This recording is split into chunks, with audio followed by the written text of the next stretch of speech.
இதற்கு முன்னாடி ஒரு 25 ஆல்பங்கள் பண்ணியிருக்கேன். பாடலாசிரியர் ஆகணும் அப்படிங்கிறது என்னோட சிறு வயது முதல் கனவு. அது வந்து என்னுடைய ஆசான் பிரியான் அவர்கள் கதாநாயகனாக அறிமுகமாகும் இந்த அரணம் படத்தில் வந்து பாடலாசிரியராக அறிமுகமாவது வந்து ரொம்ப பெரிய மகிழ்ச்சி. அரணம் வந்து தமிழ் திரைக்கூடம் தயாரிப்பு அப்படின்னா, நான் தமிழ் திரைப்பட தயாரிப்பு.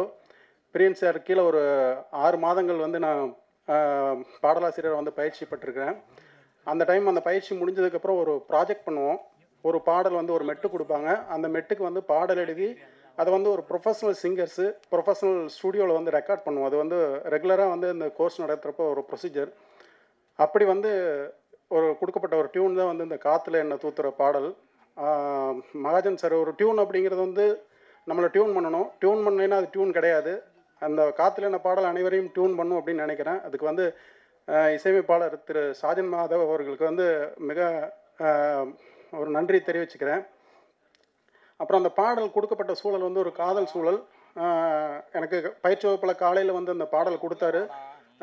மாலை போய் நான் ஒரு 2 பல்லவி மட்டும் எழுதி அனுப்பினேன்.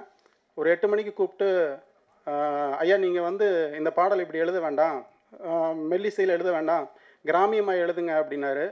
நான் ஆக்சுவலாக வந்து நான் ஒரு புதுக்கோட்டை மாவட்டம் கிராமம், ஒரு புதுக்கோட்டை மாவட்டத்தில் இருக்க ஒரு கிராமத்தில் தான் வந்து எனக்கு சொந்த ஊர். வளர்ந்ததெல்லாம் நகர்ப்புறம் தான். பயிற்சியில் இருக்கும்போது தான் எனக்கு தெரியும் எனக்கு கிராமியமே எழுத வரும் அப்படின்ட்டு. ஸோ அதை அவர் நோட் பண்ணியிருக்கிறாரு. நோட் பண்ணி நீங்கள் இதை கிராமிய ஸ்டைலில் பண்ணுங்கள் இந்த பாட்டை அப்படின்னு சொல்லி எனக்கு அதை ஃப்ரீடம் கொடுத்தாரு. கொடுத்து அந்த பாடல் எழுதி வச்சுருந்தோம். பின்னாடி அரணம் படம் வரும்போது இந்த விஷயத்தை நான் ஏன் சொல்கிறேன் அப்படின்னா, இந்த மாதிரி நிறைய பாடலாசிரியர்கள் வந்து அவரே நான் இந்த இது படமாக பண்ணும்போது அவர் வேறு யாருக்காவது கொடுத்து ஒரு பண்ணியிருக்கலாம், இல்லை அவரே பாடலாசிரியர் அவரே பண்ணியிருக்கலாம். பட் எனக்கு வந்து ஒரு வாய்ப்பு கொடுக்கணும் அப்படின்னு சொல்லிட்டு திருப்பி என்னை கூப்பிட்டு அந்த பாடலை வந்து அதுக்கு தகுந்தமான சூழல், அதுக்கு தகுந்தமான இசைக்கோர்ப்புக்கு தகுந்த மாதிரி மறுபடியும் அந்த பாடலை வந்து பண்ணி தான் இன்றைக்கி நீங்கள் அந்த பாடல் காற்றுல என்ன வந்து கேட்டிருக்கிறீங்க. அதுக்கு வந்து அவருக்கு நான் எவ்வளோ நன்றி சொல்கிறேன்னு தெரியல. அதே போல் தமிழ் திரைப்படக்கூடம் அது மட்டும் எனக்கு பண்ணலை. தமிழ் திரைப்படக்கூடம் அங்கே சொல்லிக் கொடுத்த நான் வந்து ஆக்சுவலாக வந்து நான் ஒரு டெக்ஸ்டைல் படிச்சிருக்கேன். டெக்ஸ்டைல் மத்திய அரசு பணியில் இருக்கேன். ஆனால் எனக்கு அவங்க சொல்லிக் கொடுத்த இலக்கியங்கள் மேற்கொண்டு ஆர்வத்தை தூண்டி இன்றைக்கி நான் எம்ஏ தமிழ் முதலாம் ஆண்டு பண்ணிகிட்ருக்கேன் திரைப்படக்கூடத்துக்காக வந்ததுக்கப்புறம். அதுக்கப்புறம் தேவாரம் திருவாசகமெல்லாம் வந்து பாரம்பரியமாக படித்ததில்லை. அதனால் சைவ சித்தாந்தம் படிக்கணும்னு அதையும் வந்து அங்கே கற்றுக்கிட்ட அந்த விஷயத்துலேருந்து மறுபடியும் அதுவும் ஒரு 2 வருஷம் கோர்ஸ் போயிட்டுருக்கிறேன். இதெல்லாமே வந்து என்னை திரைப்படக்கூடம் பண்ணது. அதெல்லாம் வந்து என்னுடைய 2 ஆல்பம் பாடல் வந்து தமிழ் திரைப்படக்கூடம் வந்து களமாக இருந்தது. அவங்க தான் சார் தான் வெளியிட்டார். அதுக்கப்புறம் வந்து ஒரு கவிதை நூல் வந்து எழுதியிருந்த இடம் பொருள் காதல்னு சொல்லிட்டு அதுக்கு அணிந்துரை வழங்கி அந்த நூலையும் வந்து தமிழ் திரைப்படக்கூடத்தில் வெளியிட்டார். ஒரு மனிதனுக்கு பின்னாடி வந்து இவ்வளவு விஷயம் செஞ்சு இன்னைக்கு கொண்டு உங்கள் முன்னாடியெல்லாம் கொண்டு நிறுத்தியிருக்கிறாரு அப்படிங்கிறது வந்து அது வந்து அவரோட பெருந்தன்மை. அவர் வந்து எனக்கு எப்படி சொல்கிறதுன்னு அது தெரியல எனக்கு. பாடல் எழுதுறதுக்கு இருக்க சிரமத்தை விட பாடலை படமாக்கல் இருக்க சிரமத்தை விட இன்றைக்கி வந்து அதை போய் ரீச் பண்ணுறது அப்படிங்கிறது வந்து ரொம்ப கஷ்டமாக ஃபீல் பண்ணுறோம். ஏன்னா ஒரு காலத்தில் வந்து பாடல் வந்து காற்றில் கலந்துருந்தது. நம்ம வந்து ஒரு வானொலியில் பாடல் இப்போ நான் சின்ன வயசில் இருக்கும்போதெல்லாம் சின்னந்திரு வயதில் தான் எனக்கு தெரிஞ்சு நான் முதல் கேட்ட பாடல் அது வந்து கேட்டால் அன்றைக்கி இருந்த அத்தனை கோடி மக்களுக்கும் வந்து அதை ஒரே பாடல் ஒரே நேரத்தில் ரீச் ஆச்சு. அதுக்கப்புறம் வந்து அந்த பணியை வந்து பார்த்திங்கன்னா டேப் ரெக்கார்டர்கள் செஞ்சது. அதுக்கப்புறம் சேட்டிலைட்டு சேனல் வந்ததுக்கப்புறம் அதெல்லாம் வந்து சேட்டலைட் சேனல் வந்து பாடல்களை வந்து ஒளிபரப்பி அது வந்து பாடல்கள் வந்து ஹிட் அடிக்க வச்சுது. இன்றைக்கி வந்து எல்லாமே தளமெல்லாம் மாறிடுச்சு. காற்றுல வந்த பாடல் இன்றைக்கி காதில் போய் மூடிச்சு. ஹெட்ஃபோனுக்குள்ளே வந்து எல்லாருமே இருக்கிறாங்க. செல்ஃபோனுக்குள்ளே நுழைஞ்சு அவங்கள பாடல் வைக்க வேண்டிய ஒரு விஷயமா இருக்குது. இங்கே பத்திரிகையாளர்களாக வந்திருக்கிறீங்க. நீங்கள் கண்டிப்பாக இந்த பாடல் வந்து இப்போ கொஞ்சம் நல்லா வியூஸ் போயிருக்குது. நிறைய ரீல்ஸ் எல்லாம் பண்ணுறாங்க. இருந்தால் கூட இது வந்து எங்களுக்கு போதுமானதாக அல்ல. ஒரு பெரிய நடிகரோ இல்லை ஒரு பெரிய இசையமைப்பாளரோ கொடுத்தா உடனே வந்து நிறைய மில்லியன்ஸ் போடுற பாடல் வந்து நாங்கள் எதிர்பார்க்குற அளவுக்கு ரீச் பண்ணணும் அப்படின்னு அவங்களோட ஒத்துழைப்பு வந்து கண்டிப்பாக வேணும். நான் இந்த பாடல் வந்து கண்டிப்பாக வெற்றி பெற்றேன் அப்படின்னா எவ்வளவோ மாணவர்கள் இருக்கிறாங்க, அவங்களும் நாளைக்கு தமிழ் தேடி வந்து பாடலாசிரியர்களாக வருவாங்க அப்படிங்கிற ஒரு விஷயம் இருக்குது. அதெல்லாமல் இந்த படத்தையும் வந்து வெற்றி பெற வச்சிங்கன்னா கண்டிப்பாக அவரும் வந்து அதன் மூலிமா வந்து நிறைய பாடலாசிரியர்கள் வந்து உருவாக்குவார் அப்படிங்கிற ஒரு விஷயத்தை சொல்லி வந்திருக்கும் அனைவருக்கும் நன்றி கூறி விடைபெறுகிறேன். நன்றி. எல்லாருக்கும் வணக்கம். நான் சஹானா. அரணம் திரைப்படத்தில் ஆரிராரோங்கிற பாடல் தான் என்னோட முதல் திரைப்பட பாடல். இந்த பாடல் வந்து பாலா சார் சொன்ன மாதிரி அவரோட டியூனும் என் டியூனும் ஒன்று தான். நாங்கள் வந்து கோர்ஸ் படிக்கும்போதே வந்து இந்த பாடல் எழுத ஆரம்பித்தோம். அது ரொம்ப பிடிச்சி போய் இப்போது படத்தில் வரணுங்கும்போது திருப்பி எழுதும்போது பிரியன் சார் வந்து அது அவரே எழுதியிருக்கலாம். ஆனால் எங்களை மாதிரி மாணவர்களுக்கும் வாய்ப்பு கொடுக்கணும் அப்படின்னு சொல்லிட்டு எங்களையும் எழுத வச்சார். அது பாட்டு எழுதும்போது நம்ம ஃபர்ஸ்ட்டு சாங் அப்படின்றதுனால நிறைய குழப்பம் இருக்கும், சந்தேகம் இருக்கும். ஆனால் அதை எதுவுமே பெருசாக பொருட்படுத்தாமல் ரொம்ப எங்களுக்கு வந்து சப்போர்ட்டிவாக இருந்து இந்த பாட்டை எழுத வச்சார். பிரியன் சாருக்கும் சாஜன் சாருக்கும் ரொம்ப நன்றி. இப்போது ரீசெண்ட் டைம்ஸில் வந்து மெல்லிசை பாடல்கள் ரொம்ப கம்மியாக தான் வருதுன்னு நான் நினைக்கிறேன். ஸோ இந்த பாடல் வந்து காற்றுல என்னவோ ஆரிரராகவும் ஒரு நல்ல மெல்லிசை பாடலாக இருந்து எல்லாருக்கும் பிடிக்கும் அப்படின்னு நம்புகிறேன். எல்லாரும் சப்போர்ட் பண்ணுங்கள். பிரியன் சார் அண்ட் சாஜன் சாருக்கு ரொம்ப நன்றி.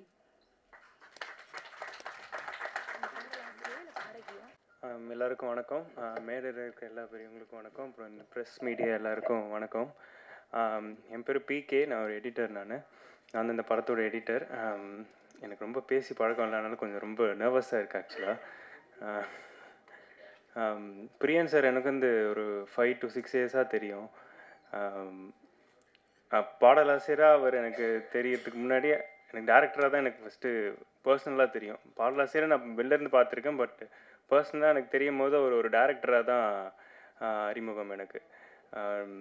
ஸோ இந்த படம் வந்து நாங்கள் படத்தோட எடிட்டிங் நாங்கள் வந்து அப்படியே எப்படி சொல்கிறதுனா கொரோனாலையும் ஆச்சு.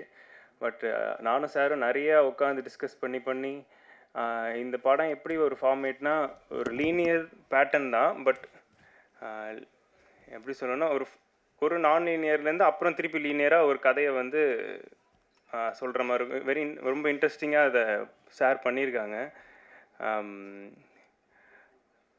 ஒரு ஹாரர் க்ரைம் த்ரில்லர் அந்த பேட்டர்னில் இருக்கனால நிறைய ட்விஸ்ட் அண்ட் டர்ன்ஸ் இருக்கும். ஒரு செகண்ட் ஹாஃப் வந்து ஃபுல்லாகவே உங்களுக்கு ட்விஸ்ட் அண்ட் டர்ன்ஸ் வந்து எவ்ரி 5 to 6 minutes அப்படி இருந்துக்கிட்டே தான் இருக்கும்.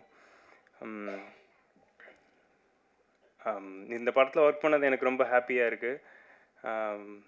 தேங்க்யூ பிரியன் சார். ப்ரெஸ் மீடியா நீங்கள் தான் இதை வந்து கொஞ்சம் மக்களுக்கு எடுத்து காட்டி பண்ணோம். Thank you so much. எல்லோருக்கும் வணக்கம். என் பேர் நௌஷாத். அரணம் அப்படின்னா கவசம். பிரியன் சார் வந்து பிரியமான ஒரு கமல். அவர் வந்து நல்லா வர்ற வரைக்கும் எதையும் விட மாட்டார். நான் ஒரு 22-24 படங்கள் பண்ணிட்டேன். ஆனால் அவர் பக்கத்தில் வந்தாலும் நான் பயந்துக்குவேன், எது பண்ண போகிறாரு, எதோ கேட்க போகிறாரு அப்படின்ட்டு. ஏன்னா நல்லா வர்ற வரைக்கும் அவர் விடவே மாட்டார், கோவப்பட மாட்டார், இது பண்ண மாட்டார். ஆனால் சந்தோஷமாக சிரித்து இது வருங்கன்னு சொல்லி வரவழைச்சிருவார். ஒரு 4 தடவை டிஐ பண்ணியிருப்பேன் இந்த படத்தை. மறுபடியும் ஒரு எத்தனை முறை ஷூட் பண்ணியிருப்பேன்னு பார்த்துக்கங்களேன். அதுக்கு முன்னாடி ஒரு நாள் ஷூட்டிங்னா அது ஒரு 4 நாள் ஷூட்டிங் நடக்கும். மறுபடியும் நடந்துகிட்டே இருக்கும். சாட்டிஸ்ஃபை ஆகிற வரைக்கும் விடவே மாட்டார். அவர் பக்கத்தில் வந்தார்னா நான் பயந்துக்குவேன், ஐயோ ஏதோ கேட்க போகிறாரு, புதுசாக ஏதோ பார்த்துட்டு ஏதோ கேட்க போகிறாரு அப்படின்ட்டு. அப்படி ஒரு நல்ல மனிதர் பிரியமானவர்.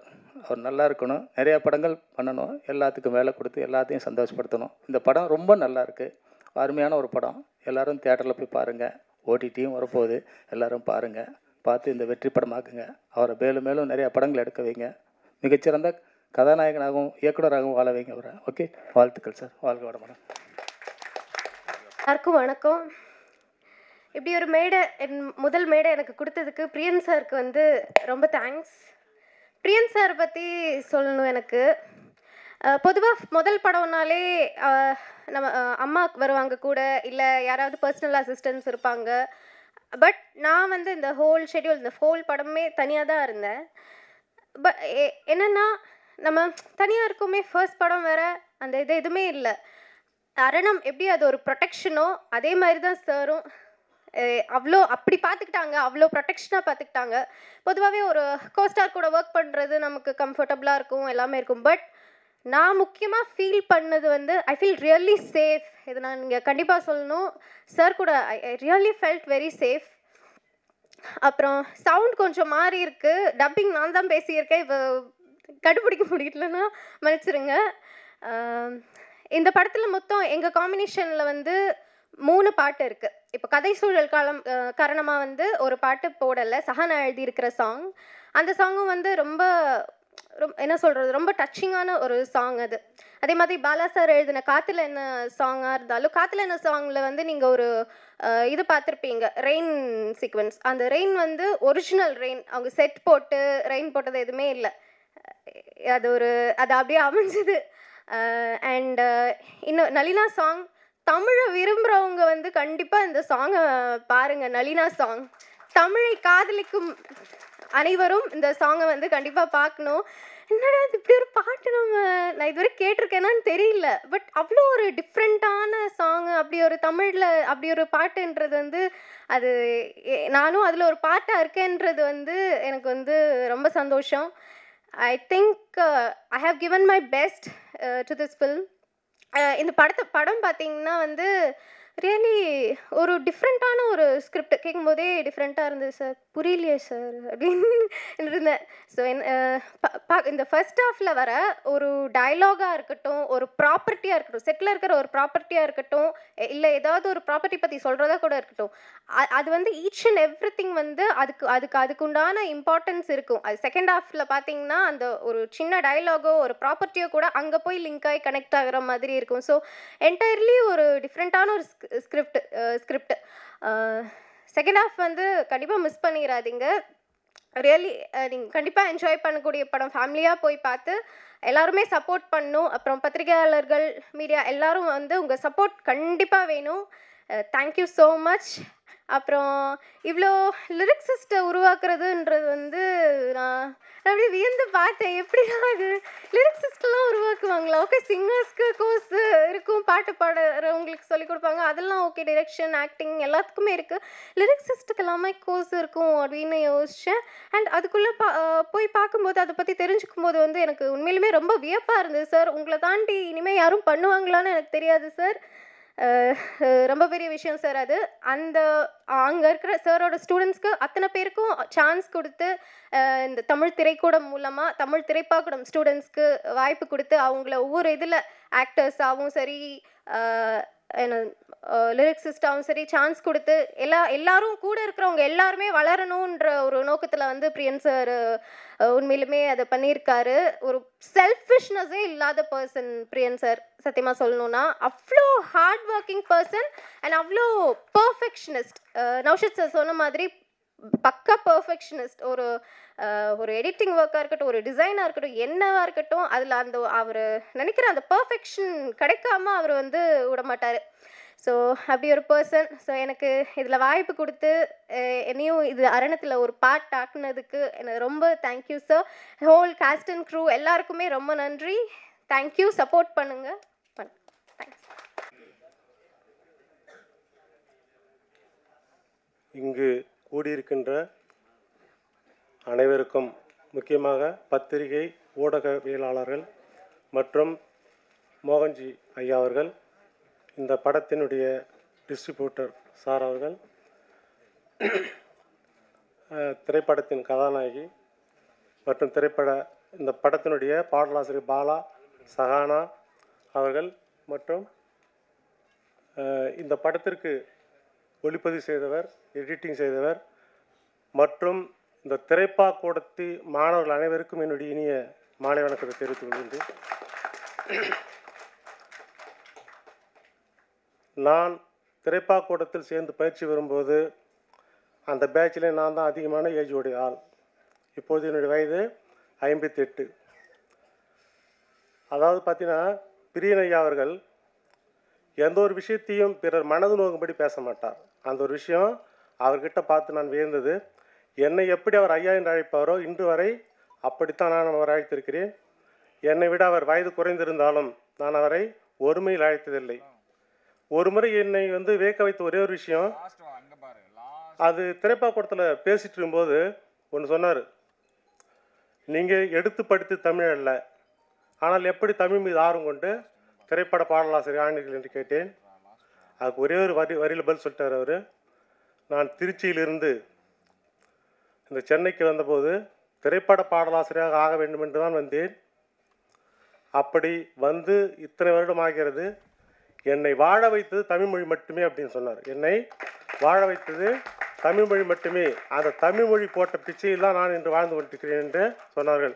எனக்கு உண்மையிலே வியப்பாக இருந்தது. ஏனென்றால் தமிழ் மொழி புறந்தள்ளி மற்ற மொழிகளை பேசுகின்றவர்கள் அதை பயன்படுத்துவது அதிகம்.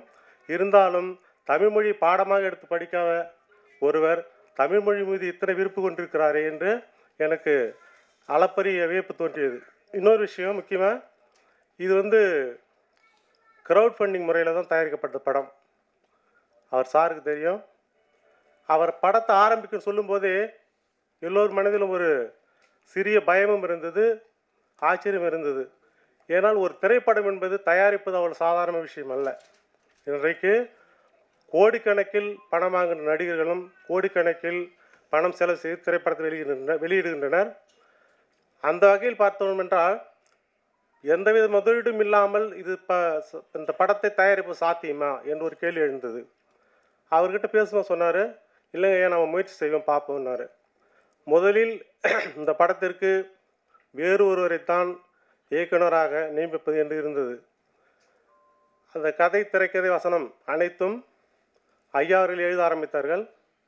அதனால தான் இந்த படத்தினுடைய கதைநாயகனும் அவரே, கதாநாயகனும் அவரே. நான் சொல்வது புரியும் என்று நினைக்கிறேன். அந்த கதை எழுதியவரும் அவரே, இந்த படத்தின் கதாநாயகனும் அவரே. மறுபடி யாரை கதாநாயகனை போடுவது என்று அவர் சட்டென்று முடிவு எடுக்கவில்லை.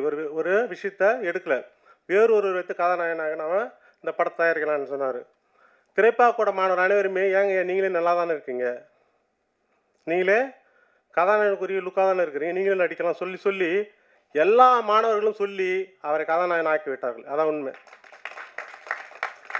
இன்னொரு விஷயம், இந்த படம் ஆரம்பிக்கப்பட்டது முதலாக இறுதி வரை அவர் பட்ட சிரமங்கள் எல்லாம் எங்களுக்கு ஒரு சிலருக்கு தெரியும். ஏனென்றால் எந்த ஒரு சிரமமான விஷயமாக இருந்தாலும் எனக்கு தொலைபேசியில் தொடர்பு கொண்டு இப்படி இருக்குதையா அப்படி இருக்குதே என்று ஒரு ஆலோசனைலாம் கேட்பார்கள். நான் என்ன சொன்னேன், எந்த ஒரு திரைப்படமே எடுக்கும்போது எவ்வளோ கஷ்டங்கள் இருக்கும் ஐயா, கண்டிப்பாக நம்ம ஜெயிச்சிடலாம், வெற்றி பெற்றுடலாம் அப்படின்னு சொல்லிட்டேன். இன்றைக்கி இந்த மேடை வரை கொண்டு வந்து வைத்து வெற்றியானது கண்டிப்பாக இந்த திரைப்படம் வெற்றி பெறும் என்று நம்பிக்கையுடன் நான் கூறிக்கொள்கிறேன். அவர் பார்த்திங்கன்னா என்னை கூட என்ன சொன்னார்னா, நீங்கள் பாட்டு எழுதுங்க ஐயானார். நான் இப்போ தான் அதை பாடலாசிரியராக பயிற்சி பெற்றிருக்கிறேன். அது எனக்கு அவ்வளவு சரியில்லைங்க ஐயா, மேலும் மீண்டும் மீண்டும் அடுத்த நிகழ்வுகள் பார்ப்போம் அப்படின்னு சொல்லிட்டேன். அவருக்கு இன்னொரு விஷயம், ஒரு முக்கியமான செய்தி, அதை அவருடைய உரிமையோடு கேட்டுக்கிட்ட சொல்லிட்டுறேன். இன்னொரு படம் அவருக்கு புக்காயிருக்கு. அதை என்னை கேட்டு டைம் குறித்து இப்படி அக்ரிமெண்ட் போடலாமான்னு கேட்டார். என் டைம் சொல்லியிருக்கிறேன். நான் ஏன்னு சொன்னேன், நான் எம்ஏ அஸ்ட்ராலஜி படிச்சிருக்கிறேன். சில விஷயங்கள் கேட்பார் அவர், அஸ்ட்ராலஜி எனக்கு பார்க்க தெரியும்.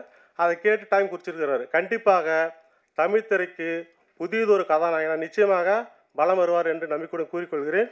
இந்த படத்திற்காக உழைத்த அத்தனை பெருமக்களுக்கும் நன்றி கூறி விடைபெறுகிறேன். நன்றி, வணக்கம். வணக்கம். நான் திரைப்பாக்கூட மாணவனாக முதல்ல சேர்ந்தேன். தமிழ் மீதில் ஆர்வமாக இருந்ததுனால பாட்டெல்லாம் எழுதிட்டுருப்பேன். சார்கிட்ட பயிற்சி பெற்றதுக்கப்புறம் தான் டியூனுக்கு எப்படி பாட்டு எழுதுறதுங்கிறத கற்றுக்கிட்டேன். ரெண்டாவது, உலகத்திலேயே பார்த்திங்கன்னா பயிற்சி, பாடல் எழுதுறதுக்கு ஒரு பயிற்சி கூட்டம்னு சொன்னால் அது இது ஒன்று தான். அதை ரொம்ப திறமையாக சார் நடத்திட்டு வர்றாரு. 2003 ஆரம்பிச்சது, இப்போ 2013 வரைக்கும் 10 வருஷத்தை கடந்து அவர் வெற்றியாக நடத்திக்கிட்டு இருக்காரு. இப்போ தமிழ் திரைக்கூடம் அப்படிங்கிறதையும் ஆரம்பித்து இப்போ முதல் படமாக அரணம் அதில் வெளியிட்டிருக்காரு. அந்த அரணம் படம் ஆரம்பத்திலேருந்தே நான் கொஞ்சம் பார்ட்டிசிபேட் பண்ணிட்டு இருந்திருக்கேன் அவர்கிட்ட. அவர் இந்த அரணம் படம் எடுக்கிறதுக்கு எவ்வளோ சிரமப்பட்டார் அப்படிங்கிறது எனக்கு நல்லாவே தெரியும். ஏன்னா முதல்ல 2 ஷெடியூல் பண்ணியிருக்கோம். முதல் ஷெடியூலில் படம் எடுத்தாச்சு, அதை ஒரு ப்ரீவியூ தியேட்டரில் போய் பார்த்தாச்சு. எல்லாருக்கும் ரொம்ப பிடிச்சிருந்தது. படத்தை உடனே ரிலீஸ் பண்ணிடலாம் அப்படிங்கிற ஒரு ஸ்டேஜில் இருந்தாலும் இன்னும் அதை சிறப்பாக பண்ணணும். அவருக்கு திருப்திப்படலை, எல்லாருக்கும் திருப்திப்பட்டாங்க. ஆனால் அவர் திருப்திப்படலை. இன்னும் சிறப்பாக பண்ணணும், இன்னும் எல்லா மக்களையும் கவர்றதுக்கு என்ன பண்ணுறலாம். ஏன்னா போட்டியாக இருக்கிற இந்த சூழலில் நம்ம ரொம்ப ஜெயிக்கிற குதிரையாக மாறணும் அப்படின்னா எல்லா மக்களையும் கவரக்கூடிய ஒரு சினிமாவை அதை எடுத்தால் தான் முடியும். அதுக்கு என்ன பண்ணலாம், இப்போதைக்கு ஹாரார் தான் நல்லா வரும் அப்படிங்கிறத ஹாராரை ஃபிக்ஸ் பண்ணிட்டார். கதையில் ஹாரார் ஃபிக்ஸ் பண்ணிட்டார். ஸோ த்ரில்லிங் ஃபிக்ஸ் பண்ணிட்டார். ஓகே, இதெல்லாம் முடிஞ்சது. அதுக்கப்புறம் எப்படி இதை மேற்கொண்டு என்ன பண்ணலாம் அப்படின்னா அதில் காமெடி சேர்க்கலாம் அப்படின்னு சொல்லிட்டு காமெடி சேர்த்தார்.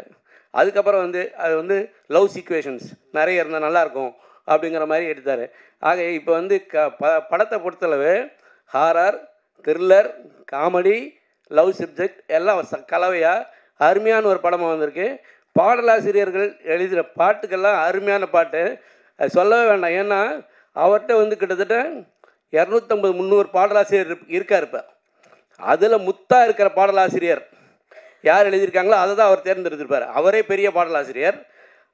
அவர்கிட்ட படித்த பையன்கள் தன்னை விட மாணவன் பெரிய மாணவன் நல்லா இருக்கணும்னு சொல்லி தான் அவர் எதிர்பார்ப்பார்.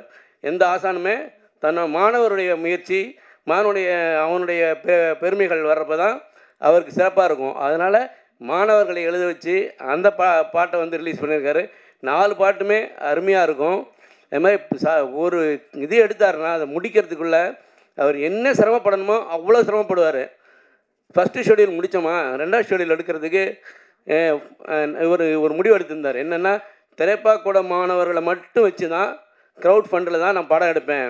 ஏன்னா அவர் நினச்சிருந்தாருன்னா சினி ஃபீல்டில் கிட்டத்தட்ட 10 வருஷமாக 15 வருஷமாக பெரிய பிரபலமான பாடலாசிரியராக இருக்கார். ஆனால் திரைப்பாக்கூட மாணவர்களை வச்சு தான் எடுக்கணும், அந்த க்ரௌட் ஃபண்டிங்கில் தான் எடுக்கணும், இதுக்காக நம்ம ஃபைனான்ஸுக்கு வெளில போகக்கூடாது, போனோம்னா சரி வராது, அது வேண்டாம், நம்ம மாணவர்கள் வந்து மேடை ஏற்றணும், நம்ம மாணவர்களை வச்சு நடிக்க வச்சு அவங்களுக்கு ஒரு நல்லது பண்ணணும் அப்படின்னு சொல்லிட்டு ஒரு பெரிய பெருந்தன்மையான ஒரு மனசு அவருக்கு. எப்பயுமே இந்த அறம் அப்படிங்கிற சொல் வந்து அவர் வாயிலேருந்து வராமே இருந்ததில்லை. ஒரு நாளைக்கு குறைஞ்சது ஒரு 5 தடவை 6 தடவை சொல்லுவார்.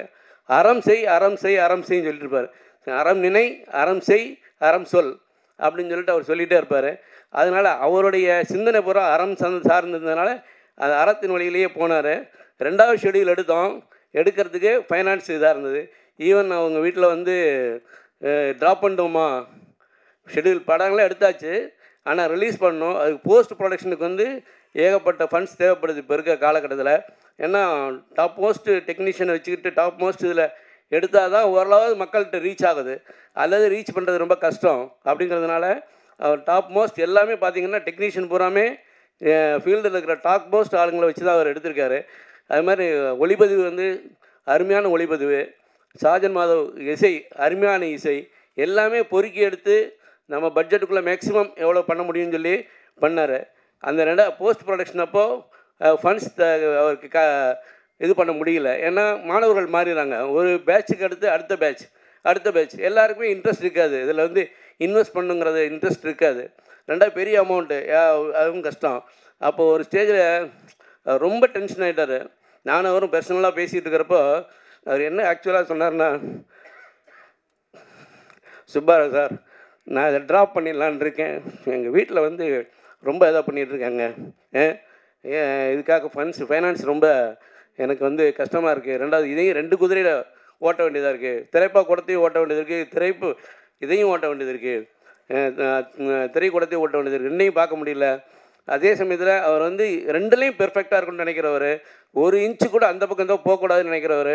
அப்படிங்கிற சூழ்நிலை வந்து பல நைட்டு அவர் உறங்கவே இல்லை, ராத்திரி பகல் உறங்கலை. அவர் பல தடவை வந்து டாக்டர் கன்சல்ட் பண்ணிட்டு வந்திருக்காரு.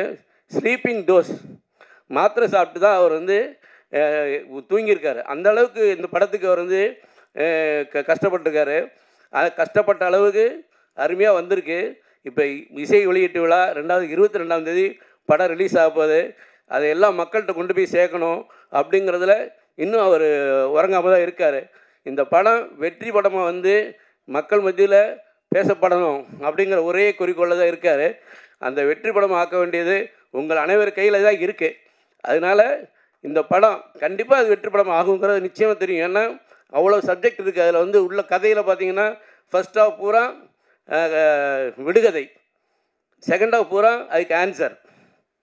ஃபர்ஸ்ட் ஹாஃபில் பார்க்குறது பார்த்தீங்கன்னா நீங்கள் ஃபர்ஸ்ட் ஹாஃப் மிஸ் பண்ணிட்டீங்களா, சரியாக பார்க்கலைன்னா கண்டிப்பாக 2வது படத்தை பார்த்தா தான் உங்களுக்கு திருப்தி ஆகும். ஏன்னா ஏதோ விட்டமே அப்படிங்கிற மாதிரி தான் இருக்கும். அது மாதிரி ஃபர்ஸ்ட் ஹாஃப் பூரா உங்களுக்கு வந்து விடுகதையாக இருக்கும், செகண்ட் ஹாஃப் அதுக்கு ஆன்சர் கொடுத்துருப்பாரு. எல்லாமே கோரிலேட்டடாக சூப்பராக இருக்கும். அதனால் எல்லோரும் குடும்பத்தோடு பார்க்கலாம், போய் தியேட்டரில் போய் பார்த்து இந்த படத்தை வெற்றி படமாக்கணும்னு சொல்லிட்டு கேட்டுக்கிட்டு நன்றி தெரிவிச்சுக்கிறேன்.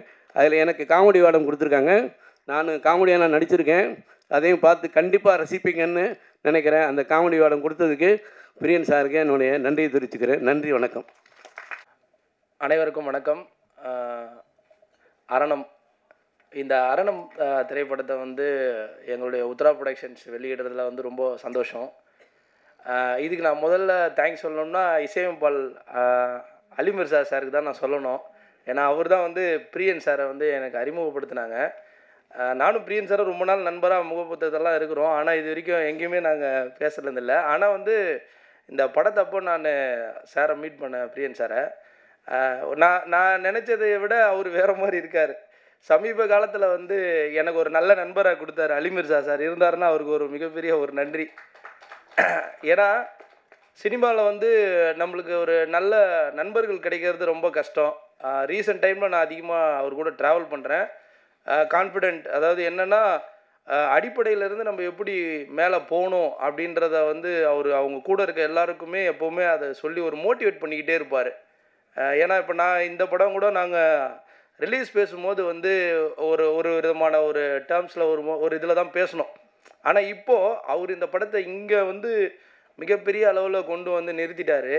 இப்போ எங்களுக்கு ரொம்ப பொறுப்பு ரொம்ப ஜாஸ்தி ஆகிடுச்சு. இன்னொன்று தமிழ் திரைக்கூடம், அதாவது இவர் சுப்பாராவ் சார் சொன்ன மாதிரி தான், அதாவது மாணவர்கள் முதலாளியாக ஆகியிருக்கிறது இந்த படம். எல்லா இடத்துலையுமே வந்து முதலாளிகள் தான் படம் எடுப்பாங்க. இங்கே வந்து மாணவர்களும் தமிழ் சார்ந்த ஒரு நல்ல உள்ளங்கள் எல்லாருமே சேர்ந்து கொண்டு வந்திருக்காங்க.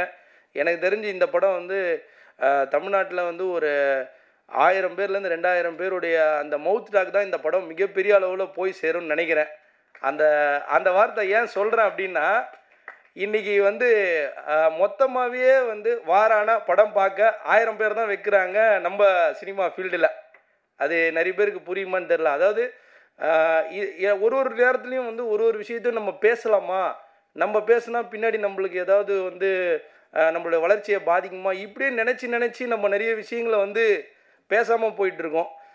நானுமே அந்த மாதிரி ஒரு தவறை செஞ்சுருக்கேன். ஸோ அதனால தான் எனக்கு இந்த அரணம் படத்தப்போ வந்து எனக்கு அது தோணுச்சு. அதில் வந்து சில விஷயங்களை இங்கே சொல்லலாம் அப்படின்னு சொல்லிட்டு எனக்கு தோணுச்சு. என்னென்னா, நாங்கள் சிறப்பு அழைப்பாளர்கள் நிறைய பேர் வந்து நாங்கள் கூப்பிடலாம் அப்படின்ற மாதிரி முடிவு பண்ணும்போது பிரியன் சார் சொன்னார், சார் எங்களோட தமிழ் திரைப்படத்தில் இருக்கிற ஒருத்தருமே வந்து சிறப்பு அழைப்பாளர்கள் தான், அவங்க இருக்கட்டும். இது இல்லாமல் பத்திரிகையாளர்களே நம்மளுக்கு சிறப்பு அழைப்பாளர்கள். ஏன்னா அவங்க தான் வந்து ஒரு படத்தை இன்றைக்கி கொண்டு போய் சேர்க்குறாங்க. அதாவது இந்த மேடையில் நம்ம நிற்கிறதும் இதை தாண்டின ஒரு மேடையில் போய் நிற்கிறதுக்கு காரணம் பத்திரிகையாளர்கள். ஸோ அவங்கெல்லாம் இருக்கிறாங்க, அதனால் நம்ம இதுவே வந்து ஒரு பெரிய மேடையாக தான் இருக்குன்னு சொன்னார்.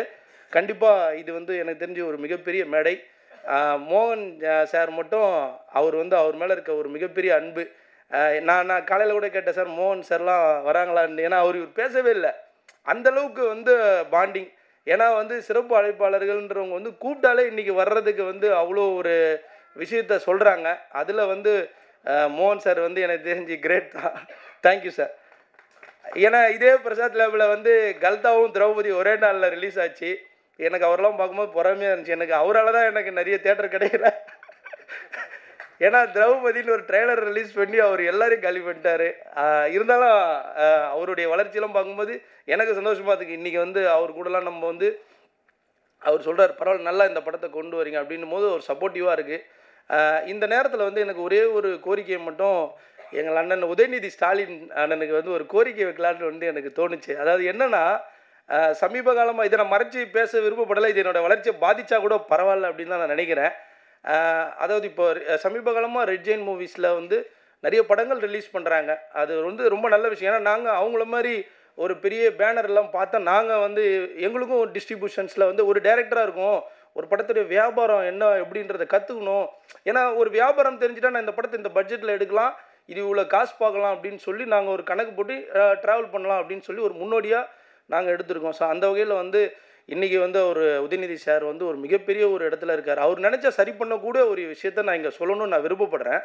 அதாவது என்னென்னா, ரொம்ப எக்ஸாம்பிள் சில படங்கள் பேர் சொன்னால் நம்மளை வந்து தவறாக ஏதோ இவங்க இப்படி பேசுகிறாரு, ஓவராக பேசுகிறாரு அப்படின்ற மாதிரி இருக்குமான்னு எனக்கு தெரில. அப்படியே இருந்தாலும் பரவாயில்ல, இந்த படத்தோடு நான் இருக்கிறனோ இல்லையோ ஒரே ஒரு கோரிக்கையை மட்டும் அவர் காதுக்கு கொண்டு போகலாம் அப்படின்றது எனக்கு தோணுச்சு. அதுக்கான இடமா இந்த அரணம் மேடையில் நான் அதை யூஸ் பண்ணிக்கிறேன். அதாவது இப்போ இந்த வாரத்தில் வந்து சலார், டன்கி, அது இல்லாமல் ஆக்வாமான், இப்படி பல படங்கள் வந்து வேற்றுமொழி படங்கள் வருது. நிறைய பேர் வந்து வேற்றுமொழி படங்கள் வந்து தமிழ் திரையை ஆக்கிரமிக்குதுன்னு பேசிட்டாங்க. இப்போ நான் அதை பேச வரல. அதாவது ஒரு வாரானா வந்து பெரிய திரைப்படங்கள் வந்து அதிகமாக வந்து திரையரங்கம் ஆக்கிரமிக்குது. சின்ன படங்கள் வந்து எனக்கு தெரிஞ்சு ஒரு ஸ்க்ரீன் வாங்குறதுக்கு ரொம்ப போராட்டமாக இருக்குது. நான் சமீப காலமாக சின்ன படங்களுடைய வெளியீட்டில் வந்து நானும் இருக்கேன். ஒரு ஷோ கேட்டால் ஒரு 20 டிக்கெட் எடுத்தால் கூட போதும் அப்படின்றாங்க. ஆனால் அந்த 20 டிக்கெட்டை போய் நம்ம ஒரு கவுண்டரில் கேட்டால் கொடுக்க முடியல. சமீபத்தில் கிடான்னு சொல்லி ஒரு படத்துடைய பதிவு வந்து எல்லாருமே சோஷியல் மீடியாவில் ரொம்ப இதுவாக பேசினாங்க. அதாவது அந்த டைரக்டர் போனார், ஒரு தேட்டர் வாசலில் இருந்து அவர் கேட்டார், டிக்கெட்டு இல்லைன்ட்டாங்க, அப்புறம் வந்து போய் கேட்டாங்க அப்படின்னு சொல்லி ஒரு பதிவை வந்து ஃபார்வர்ட் பண்ணாங்க. இப்படியே நம்ம எல்லா விஷயத்தையும் ஃபார்வர்ட் பண்ணி போகிறோம். இப்படியே போயிட்டு இருந்தால் அடுத்து சின்ன படங்கள் எனக்கு தெரிஞ்சு வந்து நெக்ஸ்ட் இயரில் வந்து ஒரு ஜூன் ஜூலைக்கு அப்புறம் சின்ன படங்கள் வருமானு எனக்கு தெரியல, நான் பார்த்த வரைக்கும். ஏன்னா என்னாலுமே அடுத்து ஒரு சின்ன படம் எடுக்க முடியுமா அப்படின்றது. ஏன்னா தயாரிப்பாளர்களாக வர்றவங்க எல்லாருமே வந்து அழிஞ்சு போயிட்டே இருக்காங்க. இது எல்லாரும் பேசுகிறாங்க, ஆனால் இதை எப்படி சரி பண்ண போகிறாங்கன்னு யாருக்குமே தெரியல சமீபத்தில். ஏன்னா இது நான் தயாரிப்பாளர் சங்கத்துலேயும் ஒரு உறுப்பினராக இருக்கேன், இயக்குனர் சங்கத்துலேயும் ஒரு உறுப்பினராக இருக்கேன். நான் இதை யார்கிட்ட போய் சொல்கிறதுன்னு எனக்கு தெரியல. ஏன்னா வாரானா ஒரு 3 வெளிமாநில படம் வந்து ஆக்கிரமிச்சிட்டாங்கன்னா நாங்கள் எங்கே போய் எங்கள் படத்தை ரிலீஸ் பண்ணுறது? எனக்கு தெரிஞ்சு இந்த வாரமே வந்து ஒரு 10 படம் இருக்குது. அப்போ 10 படமே வந்து தியேட்டர் கிடைக்கல அப்படின்னா 10 படத்தோட நிலைமை என்ன? இப்போ ஒரு 1000 பேர், ஒரு 500 பேர் தமிழ் திரைக்கூடத்தோட மாணவர்கள் இருக்காங்கன்னா அடுத்து ஒரு 500 மாணவர்கள் இந்த மாதிரி ஒரு க்ரௌட் ஃபண்டிங்கில் ஒரு நல்ல படம் பண்ணணும் அப்படின்னு நினச்சாங்கன்னா கண்டிப்பாக பண்ண மாட்டாங்க. ஏன்னா இது எப்படி ரெவன்யூவாக பண்ணுறது சார்? உதவி பண்ணால் நிறைய பேர் இருக்காங்க, காசு கொடுப்பாங்க. ஆனால் அந்த காசை கொடுத்தா நம்ம கொடுக்கணும்ல, கொடுத்தா தானே அவங்க வந்து ஒரு படம் தயாரிப்பாங்க. ஸோ அதனால் அவர் உதயநிதி சாருக்கு வந்து சின்ன படங்களுக்குன்னு ஒரு சில விதிமுறைகளை வச்சு அவர் இந்த திரையரங்கங்கள் வாயிலாக அவரால் நினச்சா செய்ய முடியும் அப்படின்றது எனக்கு தோணுச்சு. அதாவது இது நான் சலாரோ டன்கியெல்லாம் சொல்ல, சமீப காலமாக எவ்வளோ படங்கள் கேஜிஎஃப் அது இது நிறைய படங்களோட ஆக்கிரமிப்பு இருக்குது. அதுக்காக வந்து நீங்கள் நல்ல படம் எடுங்க, நாங்கள் தேட்டர் கொடுங்க அப்படின்னு சொல்லிட்டு நிறைய திரையரங்க உரிமையாளர்கள் சார்ந்த மிகப்பெரிய மூத்தவர்கள் பேசுகிறாங்க. நல்ல படம் எடுத்தால் நாங்கள் கொடுக்குறோம், தேட்டருக்கு ஆடியன்ஸ் வர மாட்டேன்றாங்க. ரைட், அது எல்லாமே ரைட் தான். அப்போ வரமாட்டேன்றாங்கன்னு தெரிஞ்சால் அப்போ அதுக்கேற்ற மாதிரி வந்து சின்ன படங்களுக்குன்னு ஒரு வரைமுறை வைங்க. அது எல்லாத்தையும் தாண்டி ஒரு படத்துக்குன்னு வந்து ஒரு பேசிக்காக ஒரு சேட்டலைட், ஒரு ஓடிடி எஃப்எம்எஸ் இந்த மாதிரியான ஒரு விஷயங்களை கூட வந்து சரி பண்ண இங்கே யாரும் இல்லை. ஒரே ஒரு ஓடிடி பிளாட்ஃபார்மை வந்து ரெவன்யூ ஷேரில் நம்பி நம்ம எல்லாருமே சினிமா இருக்கும். இது எந்த அளவுக்கு மாறப்போகுதுன்னு தெரியல. அதர் லாங்குவேஜில் இருக்க எல்லா படங்களும் ஒரு நல்ல முறையில் போய் சேர்ந்துட்டுருக்கு. ஆனால் தமிழ் திரைப்படம் எனக்கு தெரிஞ்சு அழிஞ்சிட்டு வருது. ஏன்னா நான் வந்து விஷால் சார் ஒரு பதிவு போட்டோன்னே நானும் ஃபேஸ்புக்கில் வந்து இப்படிலாம் அவர் சொல்கிறாருன்னு சொல்லி அவரை வந்து நான் ஒரு கண்டனமாக நானும் ஒரு பதிவு போட்டேன். அதுக்கு எனக்கு நிறைய பேர் வந்து சொன்னாங்க அவர் சொல்கிறது கரெக்டு தான் அப்படின்னு. ஆனால் உண்மையிலே அவர் எப்படி சொல்கிறாருன்னு எனக்கு தெரியல. அவர் சொன்னதெல்லாம் நடந்துருமோன்னு. ஏன்னா அவர் சொன்னது நடந்தால் சத்தியமாக சினிமா இருக்குமான்றது எனக்கு தெரியல. அடுத்து வந்து 10 ஹீரோ மட்டும் 15 ஹீரோ தான் இருக்க போகிறாங்க. நம்ம எல்லோரும் 10-15 ஹீரோவை தான் பார்க்க போகிறோம். இப்போ ஒரு பிரியன் சார் மாதிரி ஒரு ஹீரோ நம்மளால் பார்க்க முடியாது. ஏன்னா எல்லாருமே வந்து அடிப்படையிலேருந்து வந்து ஒரு படங்களை தாண்டி வரும்போது தான் தமிழ் சினிமா ஆரோக்கியமாக இருக்கும். இப்போ மோகன் சார் இருக்காருன்னா அவர் திரௌபதினு ஒரு படைப்பை படைச்சார். அதுலேருந்து இப்போ இன்றைக்கி அடுத்தடுத்து வராரு அப்படின்னா ஒரு டைரக்டர் உருவாகுறாங்க. ஸோ அந்த மாதிரி எல்லாரும் உருவாகிறதுக்கான ஒரு வழிமுறை வந்து இங்கே இருக்கிற சங்கங்கள் செஞ்சு கொடுக்கணும் அப்படின்றது என்னுடைய ஒரு மிகப்பெரிய ஒரு கோரிக்கை. இது வந்து உதயநிதி சார் அவருடைய காதுக்கு போச்சுனாலும் கண்டிப்பாக சின்ன படங்களும் ஒரு ரெகுலேஷன் பண்ணணும். ஸோ இதை நான் சொல்கிறதுனால எனக்கு இப்போ நான் இந்த அரணத்துக்கு எத்தனை படத்துக்கு தேட்டர் கிடைக்கும் கிடைக்காது அப்படின்றத நான் கவலைப்படல. ஏன்னா நான் பிரியன் சாரோட அனுமதியோடு தான் இதை நான் பேசுகிறேன். ஏன்னா அவர் எனக்கு அந்த உரிமையை கொடுத்தார். சார் நான் இந்த மாதிரி ஒரு விஷயம் இருக்குது சார், இதை நான் சொல்லணும், ஏன்னா நம்ம சொல்லும் போது தான் அது ஒரு இதுவாகும் அப்படின்னோடனே உங்களுடைய அவர் சொன்னார் இந்த மாதிரி அது பேசினா சரியாக இருக்குமான்னு. இல்லை சார், எல்லாருமே நினைக்கிறது தான், நம்ம சொல்லுவோம். ஏன்னா நம்ம ஒன்றும் தவறாக சொல்ல. ஏன்னா இப்போ ஒரு குழந்தை அழுகுதுன்னா அந்த குழந்தைக்கு சாப்பாடுன்னா அந்த குழந்தை கேட்டால் தானே தெரியும். ஏன்னா இங்கே வாரானா வந்து நம்ம இங்கே பல படங்களுடைய ஒரு ரிலீஸை பண்ணிட்டு நம்மளாம் போயிட்டே இருக்கோம். ஸோ இதுக்கான தீர்வு என்ன அப்படின்றது இங்கே யாருக்குமே தெரியலன்றத விட இது யார் பேச போகிறாங்கன்னு எனக்கு இப்பயும் தெரியல. இப்போ நான் இந்த கோரிக்கையை கூட உதயநிதி சார்ட்ட அவர் மூலிமா வந்து நிறைய இடத்து சொல்லலாம். ஏன்னா அவங்க ஓரளவுக்கு இன்றைக்கி நிறைய படங்கள் பெரிய படங்கள் பண்ணும்போது ஸோ அது நம்மளுக்கு இந்த மாதிரி சின்ன படங்கள் ஒரு வரைமுறை பண்ணித்தரலான்றதுக்காக நம்ம சொல்கிறோம். ஒருவேளை நான் பேசிட்டேன்னு எனக்கு 10 தேட்டருக்காரங்க ஒரு அறிவுறுத்தர் அப்படி பேசுகிறாரு அப்படின்னு சொல்லி நினைப்பாங்களான்னு எனக்கு தெரியல. இது வந்து வாடிக்கையாகவே தொடருது. நான் ஒரு இயக்குனராக இருக்கும்போது பாடலாசிரியர்கள் வந்து பாடல் வெளியீட்டுகளாக வர்றதில்ல, நடிகர்கள் வர்றதில்லைன்ற ஒரு விஷயம் இருந்தது.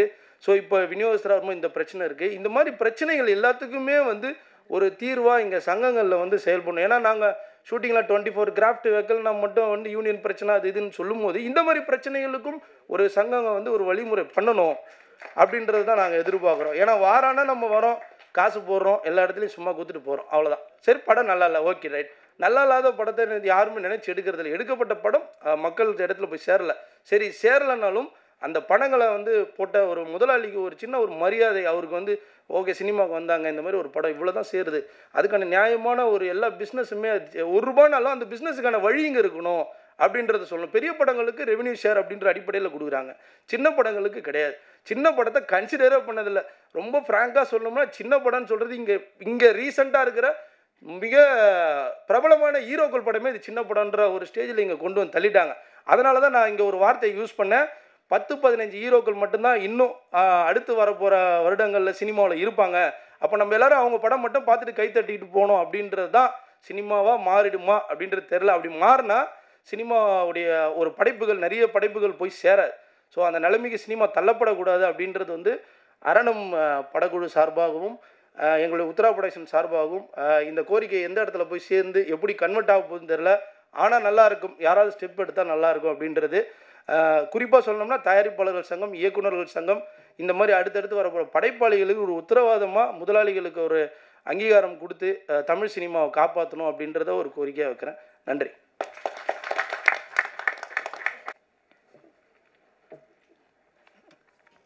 தமிழ் திரைக்கூடம் வழங்கும்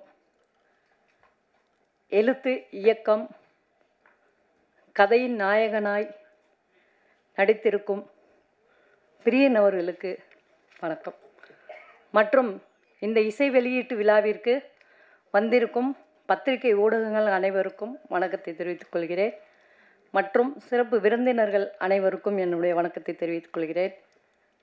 இந்த பாடலின் இசையமைப்பாளர் சாஜன் அவர்கள், பாடலாசிரியர்கள் பாலா அவர்கள், சஹான் அவர்கள், ஒளிப்பதிவாளர் நௌசத் அவர்கள்,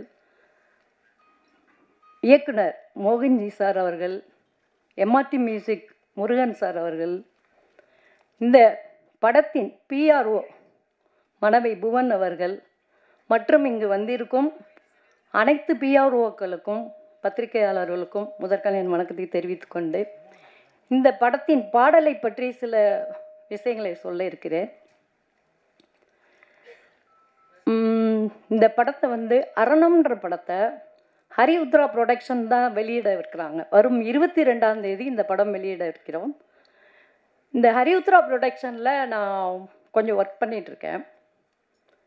இந்த பாடலை வந்து எப்படி மேடம் ப்ரொமோஷன் பண்ணுறது அப்படின்னு சொல்லி சார் நாங்கள் எல்லாம் பேசிகிட்டு இருந்தோம்.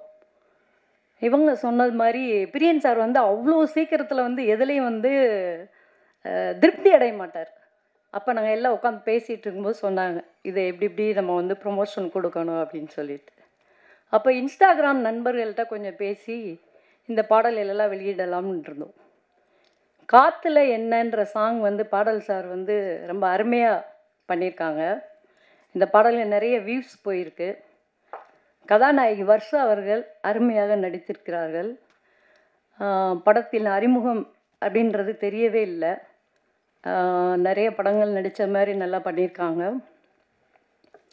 இந்த இசை வெளியீட்டு விழாவிற்கு சிறப்பு விருந்தினர்களாக நிறைய நம்ம ஹரிஉத்ரா சார் சொன்ன மாதிரி நிறைய பேர் நாங்கள் கூட்டம் வரலை, பரவாயில்ல. இந்த தமிழ் திரைக்கூடம் கவிஞர்கள் தான் சிறப்பு விருந்தினர்கள்னு பிரியன் சார் சொன்னார் பாருங்க, அங்கே நிற்கிறாருங்க அவர்.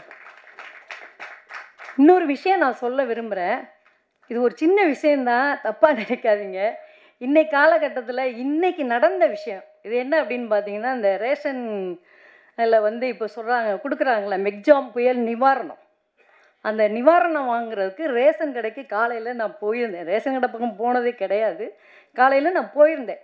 6000 கொடுக்குறாங்க, அது என்ட்ரி போடணும்னு போயிருந்தேன். க்யூ நிற்கிது, ஒரு 100-200 பேர் நிற்கிறாங்க.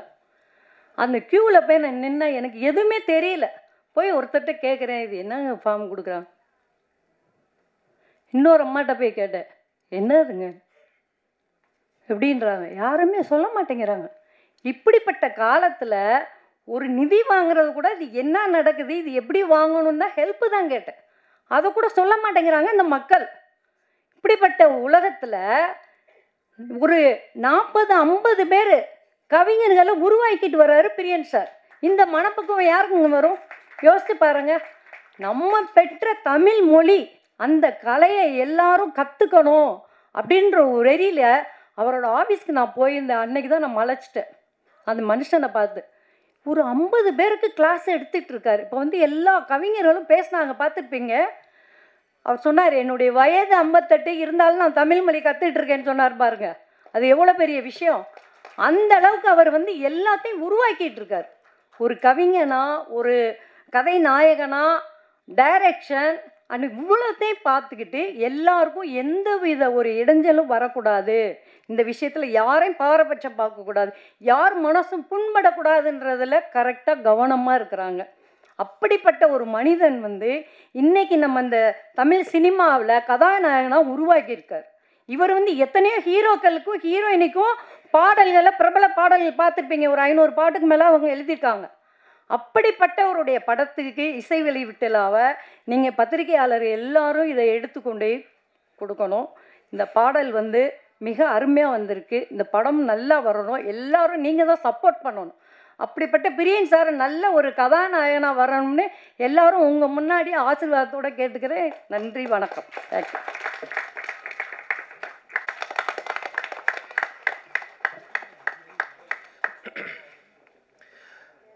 பத்திரிகையாளர்கள் மற்றும் மேடையில் இருக்கும் திரைக்கலைஞர்கள் அத்தனை பேருக்கும் என்னுடைய வணக்கங்கள்.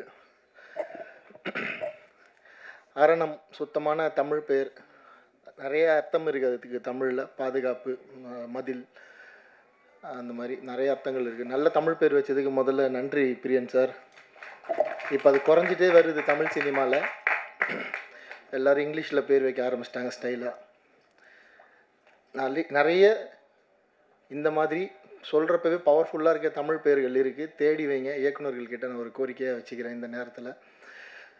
நான் இந்த படத்தோட இந்த ஃபங்க்ஷனுக்கு வந்ததுக்கு காரணம் பிரியன் சார் தான். அது இல்லாமல் என்னோட 2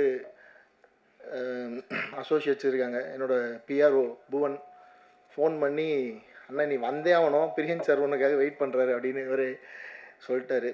புவன் சொன்னால் எதுவும் மறுக்கிறது இல்லை. ஸோ புவனுக்காகவும் பிரியன் சாருக்காகவும் and Murugan sir, MRT music, எனக்கு திரௌபதியும் பகாசுரனும் அவர் தான் பண்ணி கரெக்டாக போய் சேர்த்தார் மக்கள்கிட்ட. அதனால் நீங்களும் கவலைப்பட வேணாம், அவர் போய் சேர்த்துருவார் அந்த ஆடியோவை கரெக்டாக. எங்கே ப்ரமோஷன் பண்ணணுமோ அவங்க ப்ரமோஷன் பண்ணி அந்த பாடலை கொண்டு போய் சேர்த்துருவார். எங்களை மாதிரி மீடியம் பட்ஜெட் மூவிஸ்க்கு வந்து எம்ஆர்டி மியூசிக் வந்து ஒரு பெரிய வரம். நல்ல ப்ரைஸும் கொடுப்பாங்க, நல்ல சப்போர்ட் பண்ணுவாங்க. ஃபோன் பண்ணால் எடுப்பாங்க, பதில் சொல்லுவாங்க. தொடர்ந்து வாட்ஸ்அப் குரூப்பில் நம்ம டச்லேயே இருக்கலாம் அந்த ப்ரமோஷன் சம்மந்தமாக. மற்ற ஆடியோ கம்பெனிகளில் அது கஷ்டம். இந்த மாதிரி பட்ஜெட் படங்களுக்கு எடுக்க மாட்டாங்க ஃபோன். ரெண்டாவது, ஒரு படம் எடுக்கிறது எவ்வளோ கஷ்டம் அப்படின்னு எல்லோரும் சொல்லியிருந்தாங்க. உண்மையிலே கஷ்டமான விஷயம்தான். சந்தோஷம் ஒரு க்ரௌட் ஃபண்டிங் படம், தமிழ் சினிமாவோட 2வது க்ரௌட் ஃபண்டிங் படம் ஆடியோ லான்ச் வரைக்கும் வந்திருக்கு. நிறைய பேர் ட்ரை பண்ணுறாங்க. ஸோ ஃபஸ்ட்டு என் படம் வந்ததில் எனக்கு ரொம்ப பெருமை. இது 2வது படம் ஆடியோ லான்ச் வரைக்கும் வந்துருச்சு. வர வெள்ளிக்கிழமையும் சார் ஒரு ரெக்வஸ்ட், அது இந்த சமயத்தில் கன்னியாகுமரி, திருநெல்வேலி, தென்காசி, தூத்துக்குடி, அந்த பக்கம் நாகர்கோவில் பக்கம்லாம் மழை அதிகமாக இருக்குது. ரொம்ப முக்கியமான ஏரியா மதுரையும் திருநெல்வேலி. ஸோ திருச்சி பக்கமும் கொஞ்சம் மழை இருக்குதுன்னு கேள்விப்பட்டேன். ஸோ 3 ஏரியா முக்கியமான ஏரியா மழை இருக்குது. ஸோ அதை பார்த்துட்டு இந்த வெள்ளிக்கிழமை ரிலீஸ் வந்து முடிவெடுங்க. முடியலன்னா கொஞ்சம் ஒரு வாரம் தள்ளி வாங்க. ஏன்னா நீங்கள் இத்தனை பேரோட உழைப்பு இருக்குது, இத்தனை தமிழ் ஆர்வலர்களோட உழைப்பு இந்த படத்துக்குள்ளே இருக்குது. இது மக்கள்கிட்ட போய் சேரணும். இதுக்கு ஒரு நல்ல டைம் கூட எடுத்துக்கலாம் நீங்கள் இந்த வாரம் அப்படி மிஸ் பண்ணிங்கன்னா. ஏன்னா முழுக்க தமிழ் ஆர்வலர்கள் எல்லாம் இணைஞ்சிருக்கீங்க. இங்கே வந்து உட்காந்தப்போ தான் அது வந்து இன்னும் டீட்டெயிலாக தெரியுது. நான் பிரியன் சார் எனக்கு சொன்னது ஒரு 10 பேர் சேர்ந்து படம் எடுத்துருக்கோம் அப்படின்னு தான் சொன்னார். ஸோ 10மே பாடலாசிரியர்கள், அதுவும் அவர்கிட்ட வந்து பயிற்சி பெற்றவர்கள். அவங்க ஒரு பாடலாசிரியரை கதாநாயகனாக இயக்குனராக உருவாக்கணுன்ற எண்ணத்தால் அவங்களோட சேமிப்பை கொடுத்து பண்ண படம். ஸோ தமிழ்நாட்டில் இருக்கிற அத்தனை தமிழ் ஆர்வலர்களும் இந்த ஒரு விஷயத்துக்காக இந்த படத்தை போய் நீங்கள் தேட்டரில் பார்க்கணுன்னு நான் ஒரு கோரிக்கை அங்கே வச்சுக்கிறேன். அவங்கள போய் சேர்க்க வேண்டியது உங்களோட வேலை தான். ஸோ தமிழ் மீது ஆர்வம் கொண்ட பலர் இருக்காங்க. ஸோ இவங்கெல்லாம் சேர்ந்து எடுத்த படம்னு சொல்லுங்கள், கண்டிப்பாக டிக்கெட் கொடுத்து உங்களுக்காக ஒரு தடவை போய் பார்ப்பாங்க.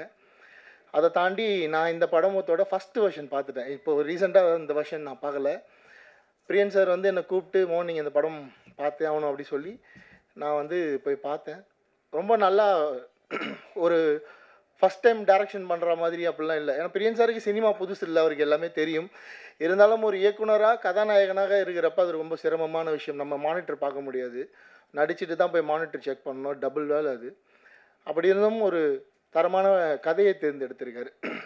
பர்ஃபார்மன்ஸில், அவங்களோட லொக்கேஷனில், பட்ஜெட்டில் எங்கேயோ சின்ன சின்ன தவறுகள் இருக்கலாம், ஆனால் நல்ல கதை, நல்ல திரைக்கதையை தேர்ந்தெடுத்திருக்காரு. அதில் கண்டிப்பாக இந்த படம் ஜெயிக்கும், நிற்கும். ரொம்ப நல்ல சஸ்பென்ஸ் த்ரில்லர். இந்த படத்தில் வந்து இவர் கேரக்டர் நல்லவரா கெட்டவரா, அந்த வீட்டை சுற்றி நடக்கிற அமானுஷ்யங்கள் உண்மையில் அமானுஷ்யமா அமானுஷ்யம் இல்லையா, இந்த மாதிரி நெகட்டிவ் பாசிட்டிவ்னு மாறி மாறி அந்த டைமென்ஷனில் தான் போவோம் ஸ்க்ரீன் ப்ளே. அது அது தமிழ் தெரிந்த புலவர்களுக்கே உண்டான திறமை போல் அவ்வளோ அருமையாக எழுதியிருக்காரு அந்த விஷயங்கள்லாம். ஸோ இந்த படத்தில் வந்து ஒரு நெகட்டிவாக பாசிட்டிவாக அப்படின்னு ஸ்க்ரீனில் பார்த்து தெரிஞ்சுக்கோங்க. அது ஃபஸ்ட் ஹாஃபில் ஒரு மாதிரி இருப்பார், செகண்ட் ஹாஃபில் ஒரு மாதிரி இருப்பார். ஸோ இந்த நெகட்டிவ் பாசிட்டிவ்னு பேசுகிறப்ப இப்போது இந்த மேடையை பயன்படுத்தி இப்போ போன வாரம் வெளியே இருக்க இந்த கூசு முனுசாமி வீரப்பன்ன்ற வெப்சீரிஸை வந்து நான் இந்த டைமில் பாராட்டிடுறேன்.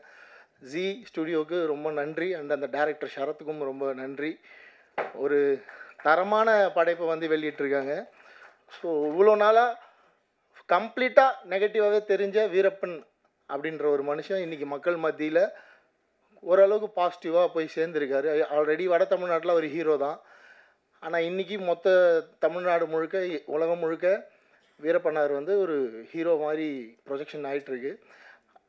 நிறைய மாற்று கருத்துக்கள் அந்த வெப்சீரிஸில் இருந்தாலும் அவர் என்ன காரணத்துக்காக அந்த வீரப்பன் அப்படின்ற அந்த அவதாரம் எடுத்தார், எந்த வயசுலேருந்து அவர் அந்த காட்டுக்குள்ளே போய் அங்கே இருக்க மக்களுக்காக சண்டை போடலாம் அப்படின்னு முடிவெடுத்தார் அப்படின்னு ரொம்ப அருமையான கண்டென்ட் அமைஞ்சிருக்கு. ஒரு சினிமா நினச்சா எவ்வளோ பெரிய நல்லவனையும் கெட்டவனை மாற்றும். உண்மையாக சொல்கிறேன், நேரில் ரியல் லைஃப் இன்சிடெண்ட் எவ்வளோ பெரிய நல்லவனையும் கெட்டவனாக காட்டும், எவ்வளோ பெரிய கெட்டவனையும் ஹீரோவாக மாற்றும். அது வந்து சினிமாவுக்கு அந்த பவர் இருக்குது, எழுத்துக்கு அந்த பவர் இருக்குது. ஸோ வீரப்பன் அவர்களுடைய இன்றைக்கி வரலாறு மக்கள் மத்தியில் ஒரு ஹீரோவாக மாறிட்டுருக்கார். இருந்தும் அந்த டாக்குமெண்ட்ரி வந்து அவர் கிரிமினல், தீவிரவாதி, வில்லன், கொலைகாரன் அப்படின்னு தான் முடியுது. அதுதான் உண்மையும் கூட. பட் என்ன ரீசனுக்காக அவர் அதெல்லாம் பண்ணார், அவருக்கு எந்த கோபம் என்ன இந்த சமூகத்தின் மேலே அப்படின்றது வந்து இன்றைக்கி தான் மக்களுக்கு தெரிஞ்சிருக்கு, பல வருஷம் கழித்து. ஸோ இந்த மாதிரி நிறைய ஆளுமைகள் இருக்காங்க, அவங்களெல்லாம் பற்றி தொடர்ந்து வெப்சீரிஸ் வரணும். மலையூர் மம்பட்டியான் இருக்கார், அப்புறம் அரியலூர் பக்கம் வந்து தோழர் தமிழரசன் இருக்கார், புலவர் கலியபெருமாள், ஆறுமுக நாட்டார், இந்த மாதிரி இன்னும் நிறைய பேர் இருக்காங்க. இந்த பேர்லாம் சொல்கிறேன்னா யாராவது ஒரு டைரக்டர் இவங்களை பற்றி தேடி அவங்கள பற்றின டாக்குமெண்ட்டும் வந்து அந்தந்த வட்டாரங்களில் இந்த மக்கள் வந்து அவங்க என்ன காரணத்துக்காக இந்த சமூகத்துக்கு போராடினாங்க, போராளியாக இருந்தாங்க, மாவோயிஸ்டாக இருந்தாங்க அப்படின்னு தெரிஞ்சுப்பாங்க. எப்படி அவங்களோட மரணம் நிகழ்ந்தது, அதில் என்ன உண்மை இருக்குது, அதில் என்ன அரசியல் இருக்குது, அதெல்லாம் புரிஞ்சுப்பாங்க. அது வந்து சினிமா மட்டும்தான் அதை செய்ய முடியும். என்ன தான் பத்திரிகை, மீடியா அதெல்லாம் நியூஸ் வந்தாலும் திரைச்சித்திரமாக பார்க்குறப்ப அது பெருசாக போய் மக்கள்கிட்ட ஒரு பெரிய பாதிப்பை ஏற்படுத்தும். ஸோ அந்த வகையில் அந்த கூஸ் முனுசாமி வீரப்பன் தொடரை எடுத்த அத்தனை பேருக்கும் என்னுடைய மனமார்ந்த நன்றிகள் இந்த மேடையில். நெக்ஸ்ட்டு நம்ம திருப்பி அரணுக்குள்ளே வந்துடுவோம். ரொம்ப சந்தோஷமான தருணம். ஒரு அநேகமாக ஸ்நேகன் சார், பா விஜய் சாருக்கு அப்புறம் நீங்கள் ஹீரோவாக இருக்கீங்க இல்லையா, ஒரு பாடலாசிரியராக, வேறு யாரும் இல்லை. ஸோ அதில் ஒரு முக்கியமான இடம் இந்த முதல் 3 அதுக்குள்ளே வரதெல்லாம் ரொம்ப சூப்பர். கண்ணதாசன் சார் மேலே ரொம்ப மதிப்பு, வாலி சார் மேலே ரொம்ப அன்பு கொண்டவர் பிரியன் சார். ஸோ கண்ணதாசன் சார் மாதிரி ப்ரொடக்ஷனுக்குள்ளேயும் வந்துட்டார். அதுவும் ஒரு படத்தில் ப்ரொடியூசராக, ஹீரோவாக, டைரக்டராக பெரிய அவதாரம் தான் இது, பெரிய பொறுப்பு இருக்குது. அவரை நம்பி ஃபன் பண்ணுவங்கெல்லாம் சப்போர்ட் பண்ணுங்கள். நல்லது கெட்டது எது வந்தாலும் கூட இருங்க கடைசி வரைக்கும். இது தொடக்கம் தான். அவர் உருவாக்கிய மாணவர்கள் நிச்சயமாக அவரை திருப்பி தாங்கி பிடிப்பாங்க, அதில் எந்த மாற்று கருத்தும் இல்லை. எனக்கு தெரியும், நான் போயிருக்கேன், 2 ஆண்டு விழாக்கு நான் கலந்துருக்கேன் அந்த பயிற்சி பட்டறையில். ஸோ ரொம்ப புது முயற்சி, புது விஷயம், இதுவுமே ஒரு முயற்சி தான். ஸோ நீங்கள்லாம் அவருக்கு வந்து சப்போர்ட் பண்ணணும். ஹீரோயின் ரொம்ப நல்லா இருக்காங்க ஃப்ரேமில், விஷுவலில் பார்க்க. நான் புது ஹீரோயின் நினைக்கல, இப்போ தான் சொல்லி தான் தெரியும் அவங்க ஃபஸ்ட் படம் பண்ணுறாங்கன்னு. ரொம்ப நல்லா பர்ஃபார்ம் பண்ணியிருக்காங்க, சூப்பராக இருக்காங்க விஷுவலாக ஸ்க்ரீனில் பார்க்க. அண்டு படத்தை ரிலீஸ் பண்ணுறதுக்கு ஒரு மனுஷன் வந்திருக்காரு. அது இந்த காலகட்டத்தில் அதுக்கே தனியாக நீங்கள் அவருக்கு ஒரு கைத்தட்டல் கொடுக்கலாம். நிஜமாகவே ஒரு பெரிய விஷயம் அது. ஒரு கம்பெனி ஒரு படத்தை வந்து நாங்கள் ரிலீஸ் பண்ணுறோன்னு இந்த சுச்சுவேஷனில் ரொம்ப பெரிய விஷயம் அது. ஸோ அவருக்காக தான் நான் அதை சொன்னேன். இந்த வெள்ளிக்கிழமை, அதுவும் தப்பாக எதுவும் எடுத்துக்க வேண்டாம், மழை நேரத்தில் ரிலீஸ் பண்ணால் அந்த ஒரு ஏரியாலேருந்து வர ஒரு 10 லட்சம் மிஸ் ஆனால் கூட 3 ஏரியாலேருந்து நமக்கு 30 லட்ச ரூபா அடி வாங்கும். ஸோ அவரோட சைட்லேருந்து தான் நான் அதை சொன்னேன். ஸோ நல்லது கெட்டதெல்லாம் நீங்கள் அதில் யோசித்து நல்ல முடிவு எடுங்க. இந்த வாரம் இல்லைன்னா அடுத்த வாரம் வந்தாலும் நிச்சயமாக இந்த படம் மக்கள் மத்தியில் பெரிய பேர் வாங்கணும். ஸோ அதுக்கு நீங்கள்லாம் உதவணும். தமிழ் மீது பற்று கொண்டவர்கள், இந்த தமிழ் மீது ஆர்வம் கொண்ட கூட்டணிக்கு ஆதரவு கொடுக்கணும்னு வேண்டிக்கிறேன். தேங்க்யூ. பிரியன் அவர்களை பேச அழைக்கிறேன்.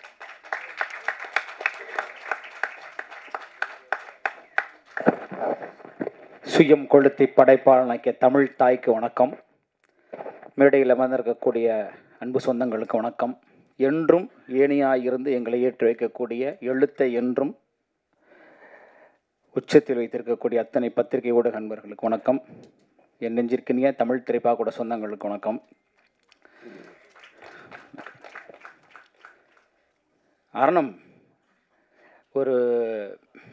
ஒரு பெரும் தருணம் தான் அது. அதாவது சொல்லியிருந்தாங்க பெரும் புள்ளிகள் எல்லாம் வரலன்னு. பரவாயில்ல, சிறு சிறு புள்ளிகள் சேர்ந்து தானே ஒரு நாள் பெரும் புள்ளி ஆகும். ஆயிக்கலாம். அதனால் ரொம்ப நல்ல பெரிய அனுபவம். ஆனால் இது நல்லா இருக்குது எனக்கு இந்த அனுபவம். அதனால் அவர் சொன்ன மாதிரி ஆன்டி டிப்ரெஷன், இன்சோமீனியால இது எல்லாமே வந்துருச்சு எனக்கு. அது பரவாயில்ல. ஆனால் 20 வருடம் சினிமாவில் இருந்தவனே நீங்கள் இந்த அடி அடிக்கிறீங்கன்னா புதுசாக வரோட என்ன அடிடாடி அடிப்பீங்கன்னு தோணுச்சு எனக்கு. ஆனால் ஒரே ஒரு திமிரு, அது தமிழ்னால நான் நின்று பார்க்குறேன்டா நிற்கிறேங்க, வேற ஒன்றும் இல்லை.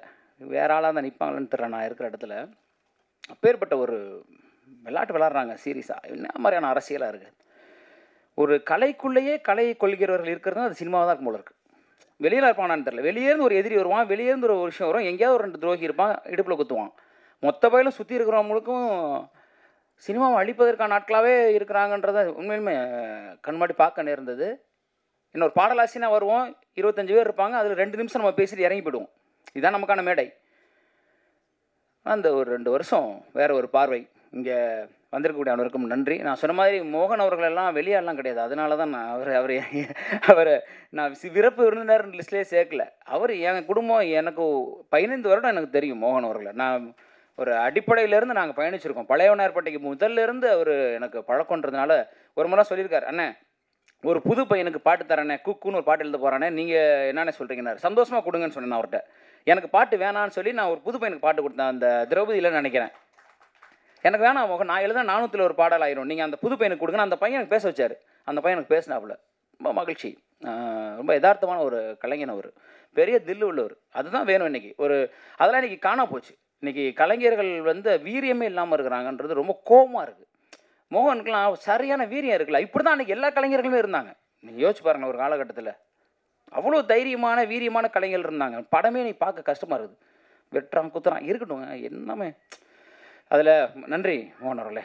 இருந்தாலும் சொல்கிறதுக்காக ஒரு பேச்சுக்காக மகிழ்ச்சி.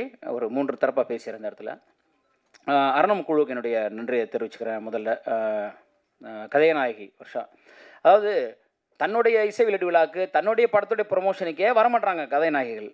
இந்த பொண்ணு எனக்கு கிட்டத்தட்ட அசிஸ்டன்ட் ரைட்டர் மாதிரி அவ்வளோ வேலை பார்த்துருக்காங்க. அது இப்படி ஒரு கதாநாயகி கிடைப்பாங்கன்னா கிடைக்க மாட்டாங்க சத்தியமாக. அதாவது அவங்களுடைய ஷெடியூல் முடிச்சுட்டு போயிடுவாங்க. நீங்கள் நம்ப மாட்டீங்க, மொத்த படமும் அவங்க என் கூட தான் இருந்தாங்க முழுக்க. நீங்கள் இருந்துருங்கன்ட்டு. ஏன்னா எங்களுக்கு எந்த கேப் கிடைக்குமோ எங்களுடைய காம்பினேஷன் நாங்கள் பதிவு செஞ்சுட்டே இருப்போம். 12-12:30 மணிக்கு திடீர்னு போய் சேலை மாற்றிடுவாங்கன்னு சொல்லுவேன். நம்ம அப்படியே சட்டையை மாற்றி வந்துடலாம். ஓடி போயிட்டு தடன்னு ஓடி கிளம்பி வருவாங்க. அவ்வளோ தூரம் இந்த நிமிஷம் வரைக்குங்க ஒரு சப்டைட்டில் ஒரு சின்ன ஒரு திருத்தம் இருக்குன்னா அதை அவங்க பார்த்து சொல்லிட்டு இருக்கிறாங்க. ஆச்சரியமாக இருக்குது. என்ன கேட்டிங்கன்னா அவங்க கதைநாயகின்னு சொல்கிறத ஒரு சிறந்த கலைஞர்னு சொல்லுவேன் இந்த படத்துக்கு. நான் அப்படி தான் அவங்கள சொல்கிறேன். ரொம்ப நன்றி. அதே போல் ஒளிப்பதிவாளர் அவரும் ரொம்ப சிறப்பு. ஒரு முறை என்ன அவருடைய தப்பாக எடுத்துக்கேன் சார், அவரோட வயது கருதி மேலே ஒரு உயரத்தில் ஏறி ஒரு சின்ன அரசெங்கலில் நடக்கணும், விழுந்தாருன்னா முடிஞ்சு போச்சு. அந்த அரசெங்கலில் ஏறி ஷூட் பண்ணணுன்னு சொல்லிட்டு இருக்கேன். சார் இது மேலே ஏறி நடக்க முடியுமா? அரசெங்கல் செவ்வறு தான் இருக்குது பில்டிங் மேலே. திரும்பி பார்த்தா கேமரா தூக்கிட்டு மேலே ஏறிட்டார். எனக்கு பக்குந்து அசால்ட்டாக எடுத்துகிட்டு அதெல்லாம் பெரிய விஷயம். ரொம்ப நன்றி சார் அந்த வகையில். அதே மாதிரி இந்த படத்துக்கு ரொம்ப முக்கியம். ஏன்னா இந்த கதை எப்படிப்பட்ட கதை, அதை கொடுத்து நான் அடுத்து பதிவு செய்கிறாங்க. ஒரு எழுத்தை நம்பியே வந்த ஒரு படம் இது. அந்த வகையில் பிகே அவர்கள் அலுவலகத்தில் கூப்பிட்டு முதல்ல கதை சொன்னேன். அவர் வார்த்தை சொன்னார், சார் எனக்கு சம்பளமே நீங்கள் என்ன வேணால் கொடுங்க, நான் படம் பண்ணுறேன்னு சொன்னாப்புல. இன்றைக்கி எந்த டெக்னீஷியன் அப்படி சொல்லுவாங்க? சம்பளத்தை விடுங்க சார், இந்த கதை ரொம்ப வித்தியாசமாக ஒரு படத்தொகுப்பாளராக இது எனக்கு பேரை தரும், ஏன்னா அது விட்ருங்க, இந்த படம் எனக்கு நான் செய்கிறேன் அப்படின்னு சொல்லி ஒரு விஷயம் செஞ்சாப்புல. ரொம்ப மகிழ்ச்சி, நன்றி பிகே அவர்களே. அதே போல் என்னுடைய இசையமைப்பாளர் இன்னொரு கதையனாகி எல்லாருக்கும் ஒரு சிக்கல் இருக்குது. உங்கள்கிட்டையும் ஒரு வேண்டுகோள் வச்சுக்கிறேன், தயவு செஞ்சு பார்த்துக்குங்க. சுற்றி காய்ச்சலாக இருக்குது, எல்லாருமே உடல்நிலை சரியில்லாமல் இருக்காங்க. அதனால் ஒரு அன்போடு நான் உங்களை கேட்டுக்கிறேன், நீங்கள் தண்ணி குடிக்கிறது எல்லேருந்து சாப்பிட்றது எல்லாமே பார்த்துக்குங்க. ஓமந்தூராரில் ஒருத்தர் அட்மிட் ஆகிருக்காப்புல, இசையம்பாளர் ஒரு இடத்துல அட்மிட் ஆகிருக்காப்புல, இந்த பொண்ணு மதுரையில் அட்மிட் ஆகிருக்கு. எல்லாருக்குமே உடல் சரியில்லாமல் போகுது, ஒரே மாதிரியான பிரச்சனை வருதுங்க. அது இந்த மழைக்கு பிறகான சிக்கலான்னு எனக்கு தெரியல. நீங்கள் எல்லாருமே வெளியே போயிட்டுருக்கிறவங்க, வெளியே சாப்பிட்றவங்கன்றதுனால ஒரு அன்பு கோரிக்கையாக வைக்கிறேன், தயவுசெய்து உங்களுடைய உடல்நிலையை பார்த்துக்குங்க. தண்ணி உணவில் மட்டும் கொஞ்சம் கவனமாக இருங்கன்னு நான் கேட்டுக்கிறேன். இல்லைனா இன்றைக்கி அவங்களாம் வந்திருப்பாங்க, அவங்க வர முடியாது. இசையமைப்பாளரே இல்லை பாருங்கள், அவர் வர முடியாத ஒரு சூழலில் ஒரு சிக்கல் நேர்ந்தது. அந்த ஒரு சமூக அக்கறையோட உங்களையும் கேட்டுக்கிறேன். நீங்கள் முழுக்க நீங்கள் வெளியே பயணிக்கிற ஆட்கள்ன்றதுனால தயவு செஞ்சு கொஞ்சம் பார்த்துக்கோங்க. அது தெரிஞ்சு திரு அன்புமணி அவர்கள் பதிவு செஞ்சார், இந்த மழை ஒரு டிசாஸ்டர், இதுக்கப்புறம் ஒரு 10 நாள் கழிச்சு ஒரு டிசாஸ்டர் வரும்னு சொல்லி ஒரு முறை சொன்னார். அப்படி தான் நடந்துட்டுருக்கு. அவர் சொன்ன மாதிரி ஒரு மருத்துவன்ற முறையில் அவர் சொன்னது சரியாக தான் இருக்குது. அதனால் கொஞ்சம் நீங்கள் கவனமாக இருக்கணும்னு கேட்டுக்கிறேன். அடுத்ததாக என்னுடைய அன்பு பாடலாசிரியர்கள் பாலா அவர்கள், சகனா அவர்கள் வந்திருக்காங்க. ஒரு சிறந்த பாடல், இன்னொரு பாடலை முருகானந்தம் அப்படின்னு ஒருத்தர் எழுதியிருக்காரு, அந்த இன்னொரு பாடல் இருக்குது. சகனுடைய பாடல் கதை சூழல் கருதி வெளியிட முடியல. எனக்கெல்லாம் அந்த வழி இருந்திருக்கு. கழகத்திலாம் வெளியீட்டுக்கு போய் உட்காந்துருக்கிற என் பாட்டே வரல. என்னது உதயநிதி ஸ்டாலின் படம் கழகத்தில்ன்றாங்க, பாட்டே வரலையே. ஒரு பாடலாசிரியருக்கும் தன் பாடல் வரணும்னு இருக்கும். எனக்கு இந்த பாடலை போட்டால் கதை தெரிஞ்சிடனால போடலாமா, தவறு எடுத்துக்காதீங்க நீங்கள். அது ஒரு சூழலாகி போச்சு. சினமும் அப்படி தான் ஆச்சு. சினம் படத்துக்கு போனால் நம்ம பாடல் வரல. ஸோ மகிழ்ச்சி, வாழ்த்துக்கள் அவங்க 2 பேருக்கும். ஒரு மேடையில் அவங்கள அமர்த்தி என் கூட உட்காந்து வகுப்பில் படித்தவங்களே இன்றைக்கி மேடையில் ஏற்றி பாடலாசிரியராக பக்கத்தில் உட்கார வச்சதை பார்க்கும்போது ரொம்ப மகிழ்ச்சியாக இருக்குது எனக்கு இந்த தருணத்தில். இதுவரை எல்லோரும் வரணும்னு ஒரு ஆசை எனக்கு. வாழ்த்துக்கள் உங்கள் 2 பேருக்கும். வேறு அரணம் குழுவில் எல்லாரையும் பொதுவாக நான் கேட்டுக்கிறேன். நன்றி. அடுத்ததாக என்னுடைய தயாரிப்பாளர்கள், ஒரு கதை, அந்த கதையை சொல்கிறோம். இப்படி ஒரு வித்தியாசமான கதை இருக்குது, பண்ணுவோங்க. யார் சார் பண்ணுவா? நீங்களாம் நினச்சா நம்மளாம் சேர்ந்து பண்ணலாம், என்ன சொல்கிறீங்க? அப்படிங்கும்போது ஒரே ஒத்த மனுஷன், ஒரு பேப்பர் இருக்குது, ஒரு பேனா இருக்குது, இதை வச்சுட்டு ஒரு மனுஷன் அவர் சொல்கிறதுக்கு ஒரு 1.5 கோடி ரூபா ரெடி பண்ணி படம் பண்ணுறதுக்கு வரணுன்றது எவ்வளோ பெரிய விஷயங்க. அதை என்னை நம்பி வந்த என்னுடைய தயாரிப்பாளர்களுக்கு என்னுடைய நன்றியை நான் இந்த இடத்துல தெரிவிச்சுக்கிறேன். ஏன்னா அவங்களுக்கு சினிமாவே தெரியாது, என்ன தெரியும், தமிழில் தெரியும், அவ்வளோதான். அந்த கதையை நம்பி வந்தாங்க. அந்த வகையில் ரொம்ப மகிழ்ச்சி.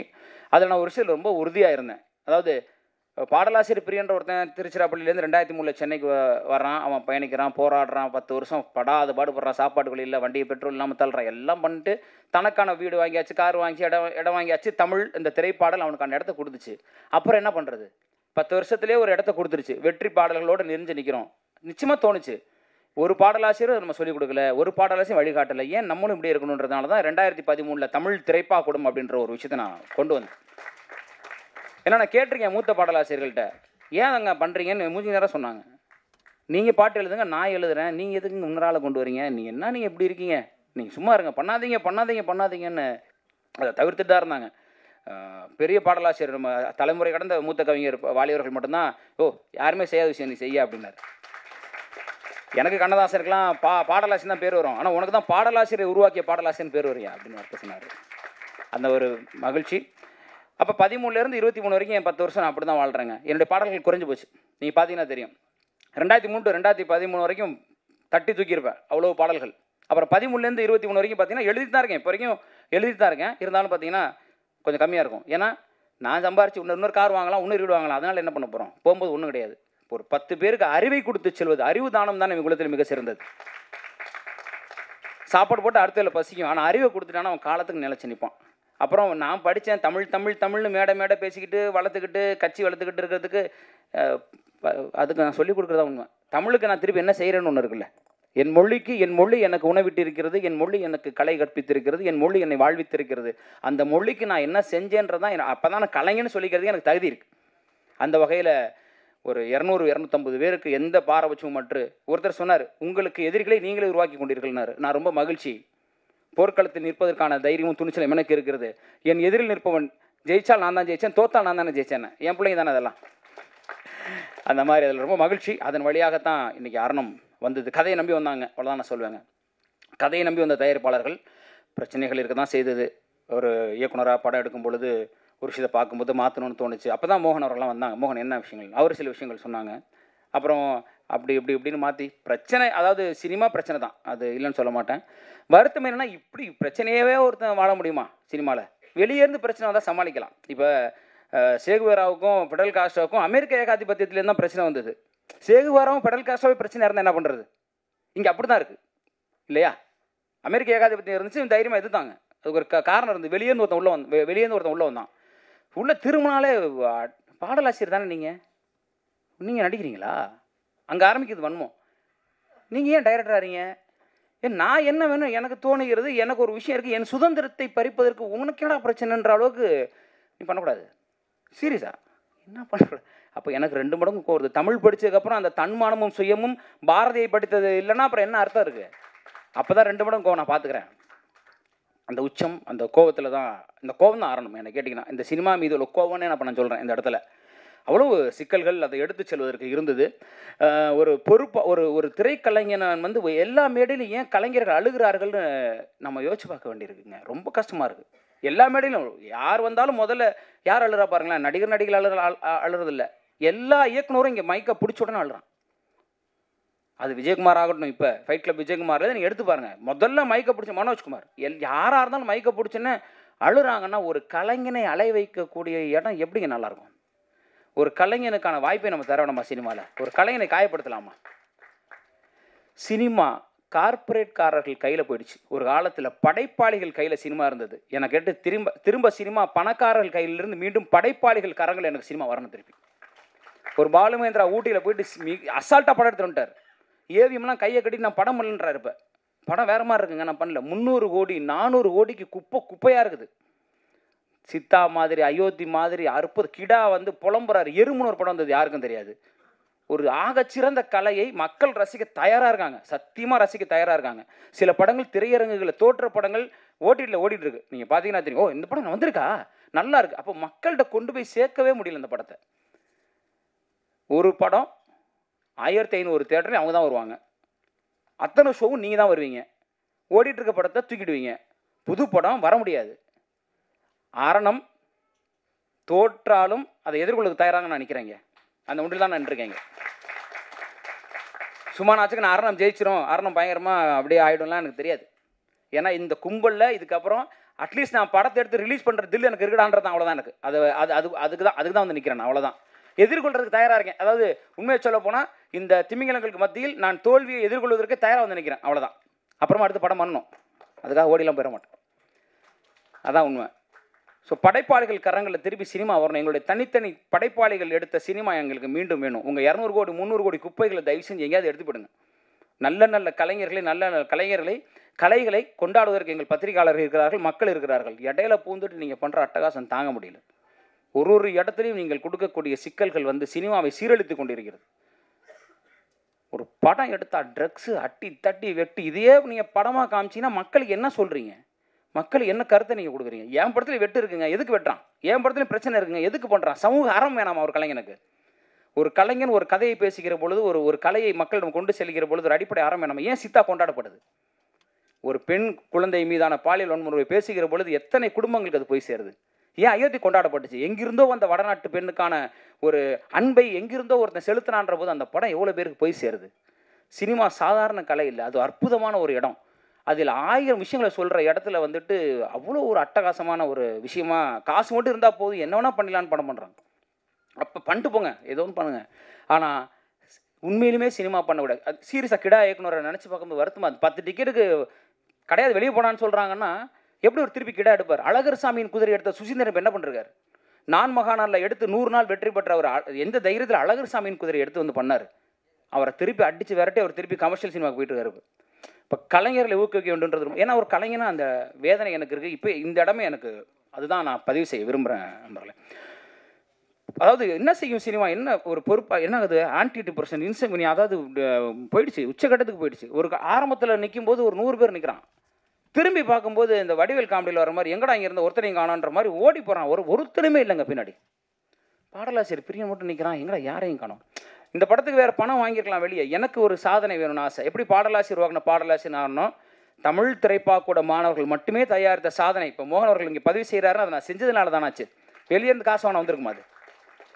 அதை செய்வதற்காக அத்தனை சிரமங்களை போராட்டங்களை தாங்க வேண்டியிருக்கு. மருத்துவமனையில் அட்மிட் ஆயிருங்கட்டாங்க. என்ன உச்சக்கட்ட ஆன்டி டிப்ரெஷனில் இருக்கீங்க, உங்களுக்கு செக் பண்ணும்போது இன்சோம்னியாவில் 6 மாதம் ஒருத்தன் தூங்கவே இல்லைன்னா அப்படி இருக்கும். தூக்கம் வந்து படத்துக்காக இல்லை, இவங்க பண்ணுற அக்கப்போருக்கு. ஒரு கலைஞனை இதுக்கு மேலே பண்ணுற கஷ்டப்படுத்துங்கிற அக்கப்போராக இருக்குது. இன்னும் யோசிச்சு பாருங்கள், இன்னும் வரவே இல்லை. நான் வந்தால் என்ன பண்ணுவாங்கன்னு தெரியல. இப்போ தான் கால் எடுத்து வைக்கிறோம். அதே வைக்க விட போகிறாங்களா இல்லை அடிச்சு முடிச்சுருவாங்களான்னு எனக்கு தெரியல. அது பரவாயில்ல, இருந்தால் நான் பாட்டு எழுத போயிடுவேன். இல்லை அதுவும் தரலன்னா தமிழோடு வாழ்ந்துருவேன். கடைசி வரைக்கும் தமிழ் தான் எனக்கு. அந்த தமிழ் என்னை காப்பாற்றும், தமிழை நேசித்து போய்கிட்டே இருப்பேன். அவ்வளோதான். அந்த தமிழ் எதை தருதோ, எங்கேயாவது 4 பிள்ளைங்களுக்கு பாடம் சொல்லி கொடுத்தா வாழ்ந்துருவேன். இவங்க நம்பின்னு யாரும் இல்லை. ரொம்ப வருத்தமாக இருக்குது. தவறாக எடுத்துக்காதீங்க என்னுடைய உணர்வை. இங்கே இதை விட்டால் இந்த மேடையில் பதிவு செய்ய முடியாது. ஏன்னா இன்னும் நான் வெளியே வரல. எடுத்து முடிக்கிறதுக்குள்ள அவ்வளோ பிரச்சனைகள் போராட்டங்களில் நின்றுட்டுருக்கோம். எங்கே தொட்டாலும் பணம், எங்கே தொட்டாலும் அரசியல். இன்றைக்கி நாளைக்கு எங்களுக்கு தெரியல எத்தனை திரையரங்கு வரப்போகுது அப்படின்னு. 22 நவம்பர் 24 எனக்கு தெரிஞ்சு ஓடி வந்துட்டுருக்கோம் நாங்கள். நவம்பர் 24 வேணாங்க படம், அடுத்து ஐயோ வேணாங்க, அடுத்து எங்கே வந்துடலாங்க. நமக்கு தான் தெரிஞ்சு போச்சு என்ன நடக்க போகுதுன்னு. நம்ம என்ன 300 நாள் ஓட போகிறோம்.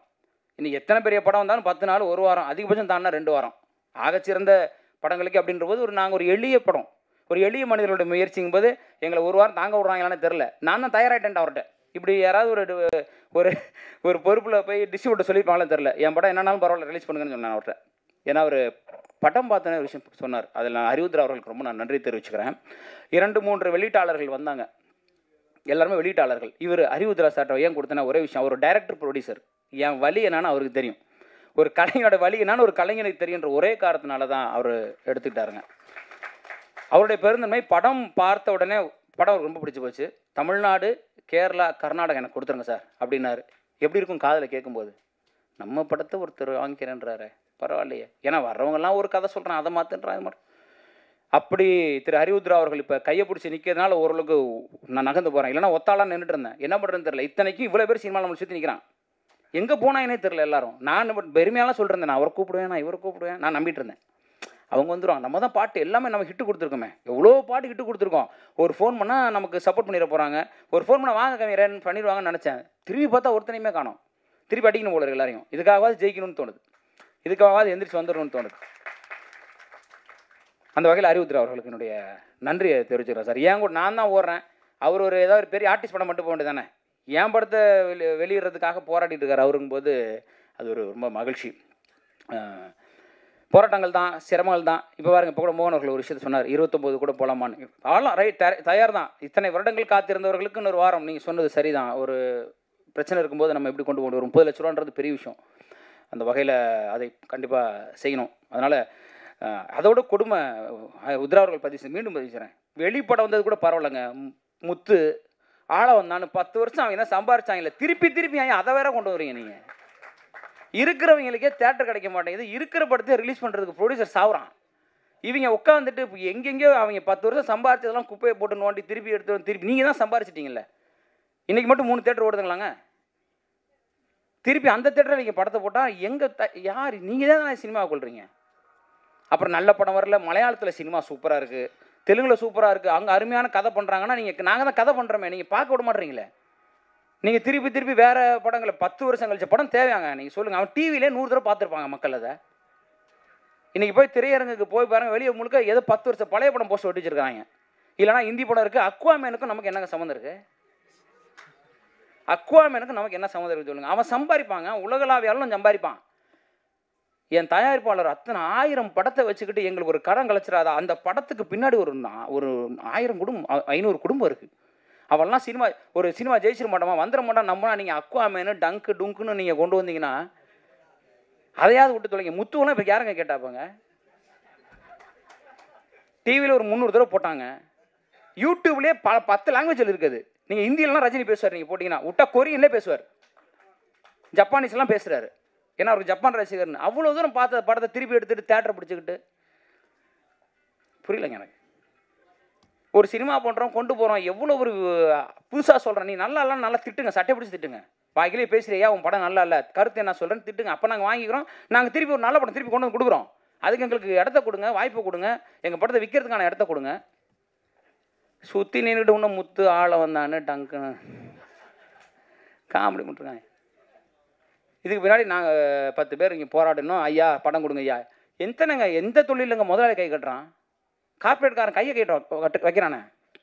எங்கே போனாலும் பணம் போட்ட ப்ரொடியூசர் தான் கை கட்டுறான். எந்த தொழிலே அது நடக்குமா? அது நமக்கு வரவும் மாட்டேங்குது. வேறு நம்ம கட்டி பழக்கிறதா பரவாயில்ல, நம்ம இப்படி நிற்கிற ஆள் பழகிட்டோம் இப்படி நின்று ஒன்றும் நடக்க மாட்டேங்குது. சரி, நடக்குது, நடக்கட்டுங்க. ரொம்ப மகிழ்ச்சி ஐயா. என்னுடைய படத்துடைய முதல் பார்வையும் பத்திரிக்கையாளர்கள் தான் வெளியிட்டீங்க. நான் என்றைக்குமே உயிராக நேசிக்கிற பத்திரிக்கையாளர்கள், உங்களுக்கு தெரியும். மேடை ஏற்றி உங்கள் கரங்களால் தான் எந்த யாரும் வேணாங்கன்னு சொல்லி உங்களை வச்சு தான் அதை வெளியிட்டேன். அதே வார்த்தையை தான் நான் ஹரிசார்ட்டையும் சொன்னேன். சார் யாருமே வரலன்னா என்ன சார், எழுத்தே நம்பி இருக்கக்கூடிய நம்ம நேசிக்கக்கூடிய பத்திரிக்கையாளர்கள் இருக்காங்க, நான் அவங்களை எப்போவுமே மதிக்கிறேன், அவங்க போதும் எனக்கு அப்படின்னு தான் நான் சொன்னேன். நீங்கள் வேறு வழி இல்லை. ஏன்னா எங்கே போனாலும் ரொம்ப காசு கேட்குறான், எதை தொட்டாலும் காசு கேட்குறான் பெருசு பெருசாக. அந்த அளவுக்கு திரும்பினாலும் காசு கேட்குறான். பயமாக இருக்குது. ஒரு இன்ஸ்டாவில் 2 நிமிஷம் ஆடுற பொண்ணு 50,000 கேட்குது. ஓ, ஹீரோயினுக்கே சம்பளம் கொடுக்க மாட்டான். ஏன் நீங்கள் என்ன 2 நிமிஷம் ஆடுறதுக்கு 50,000 கேட்குறீங்க? ஒரு பொண்ணு கேரளாவில் ஆடுது 2 lakhs சார் அப்படின்ச்சு. எதுக்குமா அப்படின்னு. அது 30 seconds சார். எம்மா 30 நொடி நீ ஆடுறதுக்கு 2 லட்சமாம்மா. எங்கள் கலைஞன்ட்ட கொடுத்தா 2 வருஷம் விடிய விடிய வேலை பார்ப்பாம்மா. அதை கொடுத்தீங்கன்னா எங்கே திரும்பினாலும் நம்மளால் முடியாதுங்க. நம்மளால் ஒரு படம் எடுக்க முடிஞ்சதுங்க, தரமான ஒரு படம் எடுத்திருக்கோம், அதை நம்புகிறேன் நான்.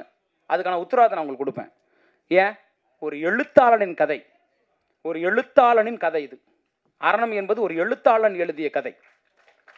நல்ல கதை கேட்டிங்கன்னா ஒரு நல்ல கதை பார்க்கணும். ஒரு நல்ல கதை இல்லைங்க, இன்றைக்கி நல்ல பாடலே இல்லைங்க. என்கிட்ட கேட்டாங்க, சார் நீங்கள் மஸ்காரா போட்டு மயக்கிறீங்க, மக்காயலா போட்டு எழுதுறீங்களே.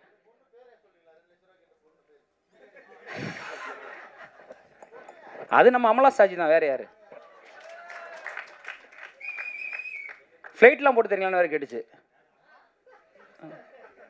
ஏம்மா நானே ஃப்ளைட்டில் போகலாமா, எங்கம்மா ஃப்ளைட்டில் போட்டு கூட்டு போனோன்னு தலை சுற்றிருச்சு எனக்கு. இல்லை ஃபஸ்ட்டு காதில் உள்ள சரியா எங்கள் மேனேஜர்கிட்ட பேசுன்றாங்க, பிஆர்ஆர்ட்ட பேசுன்றாங்க. யோ என்னையா நினச்சிட்டு இருக்கீங்க, என்னையா நடக்குதுங்க? இன்ஸ்டா மட்டும் ஒரு திறந்து வச்சுட்டு ஃபிலிம் நியூஸ் ஆனதன் மாதிரி எப்பேற்பட்ட பத்திரிகையாளர்கள் இருந்த துறைங்க அது. எப்பேற்பட்ட மூத்த பத்திரிகையாளருங்க அவர். நான்லாம் அவர் இருக்கும்போது இருந்தேன்றது எனக்கு பெரிய மகிழ்ச்சி. என்னெல்லாம் அவர் வந்து எழுதினார், தம்பி சொல்லுப்பா உன் முகவரி சொல்லுப்பான்னு. அப்பேற்பட்ட எழுத்தாளர்கள் இன்னுமே சாலைகளில் பயணிச்சுட்டு இருக்கிறாங்க. நீங்கள் எங்கேயாவது இருந்துக்கிட்டு 10 லட்சம் கூட 20 லட்சம் கூட எங்கே திரும்பினாலும் எதை தொட்டாலும் காசு. ஒரு கலையை மக்களிடம் கொண்டு சேர்ப்பதற்கு இவ்வளோ போராட்டமாக இருக்குது. என் பத்திரிகையாளர்கள் எவ்வளோ சப்போர்ட் பண்ணுறாங்க. நீங்கள் யாருன்னே தெரியல உட்காந்துட்டு நாங்கள் அவங்களுக்கு கொடுப்போம் அப்படின்னு நினச்சா அவங்களுக்குலாம் ஆளாளுக்கு ஒரு வீடு வாங்கி கொடுத்துலாம் போல இருக்கு. உங்களுக்குலாம் எங்க வாங்குங்கன்னு சீரியஸாங்க, ரொம்ப கொடுமையாக இருக்குது. அந்த வகையில் அரணம் ஒரு எழுத்தை நம்பி உருவாக்கப்பட்ட ஒரு திரைப்படம், ஒரு சிறந்த கதை. அது உரிமையாக நான் சொல்ல முடியும். முதல் பாதி இன்டர்வல் இடைவேளை அப்போ நீங்கள் படம் பார்த்துட்டு போட்டியே வைக்கலாம். 1 லட்ச ரூபா நான் கொடுக்குறேன், செகண்ட் ஹாஃப் என்னன்னு சொல்லிட்டீங்கன்னா அப்படியே சொல்லாங்க. அரணம் படத்தை பார்த்துட்டு முதல் பகுதியை பார்த்துட்டு இடைவேளைக்கு பிறகு வெளியே வந்துட்டு இல்லை இடைவேளை மேடையிலே நீங்கள் இதாங்க நீங்கள் சொல்லிட்டீங்கன்னா நான் மேடையில் 1 லட்ச ரூபா கொடுத்துடலாம். அந்த திரைக்கதை அப்படி இருக்கும். அந்த கதை ஒன்றை நோக்கி ஆரம்பித்து ஒரு உணர்வை பிரதிபலித்து ஒரு இடத்துல நின்றோம்.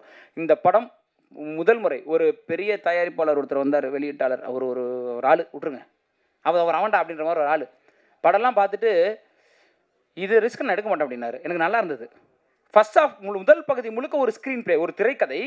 2வது பகுதி முழுக்க வேறொரு திரைக்கதை. இது வரைக்கும் அப்படி பதிவு செஞ்சதில்லை. அவர் சொன்னார் இப்படி பண்ணக்கூடாது, நீங்கள் ஸ்க்ரீன் பிளே ஜம்ப் பண்ணியிருக்கீங்க, முதல் பகுதி முழுக்க ஒரு திரைக்கதை சொன்னீங்கன்னா அதை நோக்கியே தான் போகணும். நான் ஏன் சார் அதை நோக்கியே போகணுன்னு கேட்டேன். எவன் தான் மாற்றுறது? அப்போ முதல் பகுதி முழுக்க ஒரு திரைக்கதை, இடைவேளைக்கு பிறகு நீங்கள் வந்து படம் பார்க்க ஆரம்பிச்சிங்கன்னா வேற ஒரு டைப் ஆஃப் ஸ்க்ரீன் பிளே, வேற ஒரு வகையான திரைக்கதை ஓடும். அங்கே முதல் பகுதியில் இருந்த ஒரு வசனம், ஒரு கேரக்டர், ஒரு பொருள் கூட உங்களுக்கு 2வது பகுதியில் இன்னொரு பதிலை கொடுக்கும். இந்த வாழ்க்கை இப்படி நேராக பார்க்கும்போது ஒன்றை சொல்கிறது, ஆனால் அதற்கு இன்னொரு முகம் இருக்கும்ல, உண்மையான முகம் இருக்கும்ல. அதை சொல்லும்போது அட அப்படியா, ஓ அதான் இப்படியா அப்படின்னு உங்களை உடச்சி உங்களுடைய பதிலெல்லாம் கொடுத்துக்கிட்டே முடிச்சு அவுத்துட்டே வரும். அதுவும் ஒரு படத்துக்கு கிளைமாக்ஸை சொல்லிட்டு படம் பண்ணுறதுக்கு பெரிய திமிரு வேணும். நான் கிளைமாக்ஸை சொல்லிட்டேன், நீங்கள் படம் ஆரம்பிச்சு கொஞ்ச நேரத்தில் கிளைமாக்ஸ் தெரிஞ்சிடும் உங்களுக்கு. ஆனால் அது எப்படி நடந்ததுன்னு ஓப்பன் கிளைமாக்ஸ் வச்சுட்டு இதில் ஒரு கதை திரைக்கதை எழுதியிருக்காங்க. ரொம்ப திமிராக தான் இருக்கும் பேசும்போது, அதான் உண்மை. இருக்கிற யதார்த்தத்தை நான் சொல்லி ஆகணும். அப்படிப்பட்ட ஒரு திரைக்கதை. அப்போ ஒரு நல்ல கதையை, நல்ல திரைக்கதையை, ஒரு நல்ல திரைப்படத்தை நீங்கள் பார்க்கணும்னு நம்புனீங்கன்னா நிச்சயமாக அரணம் உங்களுக்கு அதை வழங்கும். எங்களிடம் பெரிய பொருளாதாரம் கிடையாது, எங்களிடம் பெரிய நடிகைகள் கிடையாது, எங்களிடம் பெரும் புள்ளிகள் கிடையாது, எங்களிடம் பெரும் தயாரிப்பாளர்கள் கிடையாது. எங்களிடம் பெருந்தமிழ் இருக்கிறது, நல்ல கதை இருக்கிறது, நல்ல திரைக்கதை இருக்கிறது. எழுத்தை நம்புகிறவர்கள், ஒரு நல்ல திரைப்படம் பார்க்க வேண்டும் என்று நம்புகிறவர்கள், முடிவில் ஒரு நல்ல படம் பண்ணாயா, நல்லா இருந்தது அப்படின்னு நீங்கள் சொல்லக்கூடிய ஒரு படமாக அரணம் இருக்கும். இந்த வாழ்வின் எங்கெல்லாம், அதாவது தூரவானில் பறந்தாலும் பறவை மேகமாகாது, மரக்கிளைதான் அதன் கூடு இறங்காமல் போகாதுன்னு ஒரு கவிதை எழுதினேன். அந்த மாதிரி இந்த வாழ்வு எதை நோக்கி நீங்கள் எத்தனை கோடி பேரை சுற்றி வந்தாலும் இறுதியில் நீங்கள் அடைவது உங்கள் வீடு என்கிற கூடு. அந்த வீடும் அந்த வீட்டுக்குள்ளே இருக்கிற அந்த 4 பேரும் 3 பேரும் எவ்வளோ முக்கியன்றதான் இந்த அரணம் பேசுது. இந்த சமூகம் எவ்வளோ முக்கியன்றதை சாதாரண, அதுக்காக உடனே மெசேஜ்லாம் சொல்கிறேன்னு சொல்லி நினச்சிடாதீங்க. கதையோட்டத்தோடு போகும். மகிழ்ச்சி. நிறைய பேசுகிறேன்னு நினைக்கிறேன். நல்லபடியாக உங்களுடைய அன்பை கொடுங்கள். இந்த இந்த இந்த இதெல்லாம் போனதுக்கப்புறம் என்ன படம் பண்ண விட்டானுங்கன்னா அடுத்த படத்தில் சந்திப்போம். இந்த படத்தை வெளியிட விட்டாங்கன்னா வெளியீட்டில் சந்திப்போம். படம் கொஞ்சமாவது ஓடிருச்சுன்னா சந்தோஷம். என் தயாரிப்பாளர்கள் ஒரு வார்த்தை சொன்னார், அதுதான் எனக்கு தைரியமே. இவ்வளோ தைரியத்தை நான் தனியாக அப்படி எடுக்க முடியும். என் தயாரிப்பாளர்கள் தோற்றாலும் என்னோடு நிற்பார்கள்ன்ற நம்பிக்கை எனக்கு இருக்குது. அந்த நம்பிக்கையில் தான் படம் பண்ணியிருக்கேன். வெற்றியோ தோல்வியோ எதிர்கொள்ள தயாராக இருக்கிறேன். எது வந்தாலும் ஏற்றுக்கொள்கிறேன். என் படம் நல்ல படம் எனக்கு தெரியும். தோத்ததுக்கு காரணம் சினிமாக்காரன் தான் அப்படின்றத இங்கேயே சொல்லிவிட்டு, ஜெயிச்சா நாங்கள், தோத்தா நீங்கள் அப்படின்னு ஓப்பனாக சொல்லுவேன். அப்படின்றத இந்த மேடையில் வச்சு நீங்கள் தயவு செய்து என் தமிழ் சொந்தங்கள், என் எழுத்தாளர்கள், என் எழுத்தை தயவு செய்து மக்களிடம் கொண்டு போய் சேர்த்து இந்த ஒரு எளிய கலைஞனை, ஒரு பாடலாசிரியனை, இன்னும் 250 பாடலாசிரியர்களை மேடை ஏற்ற போகிறவனை, இன்னும் 500 கலைஞர்களை மேடைக்கு கொண்டு வர போகிறவனை ஆசீர்வதித்து ஒத்துழைப்பு கொடுங்கன்னு இந்த தருணத்தில் கேட்டுக்கிறேன். நன்றி. எல்லாம் பேசிட்டு சிடி கொடுக்க மாட்டோங்க, தயவு செஞ்சு வந்து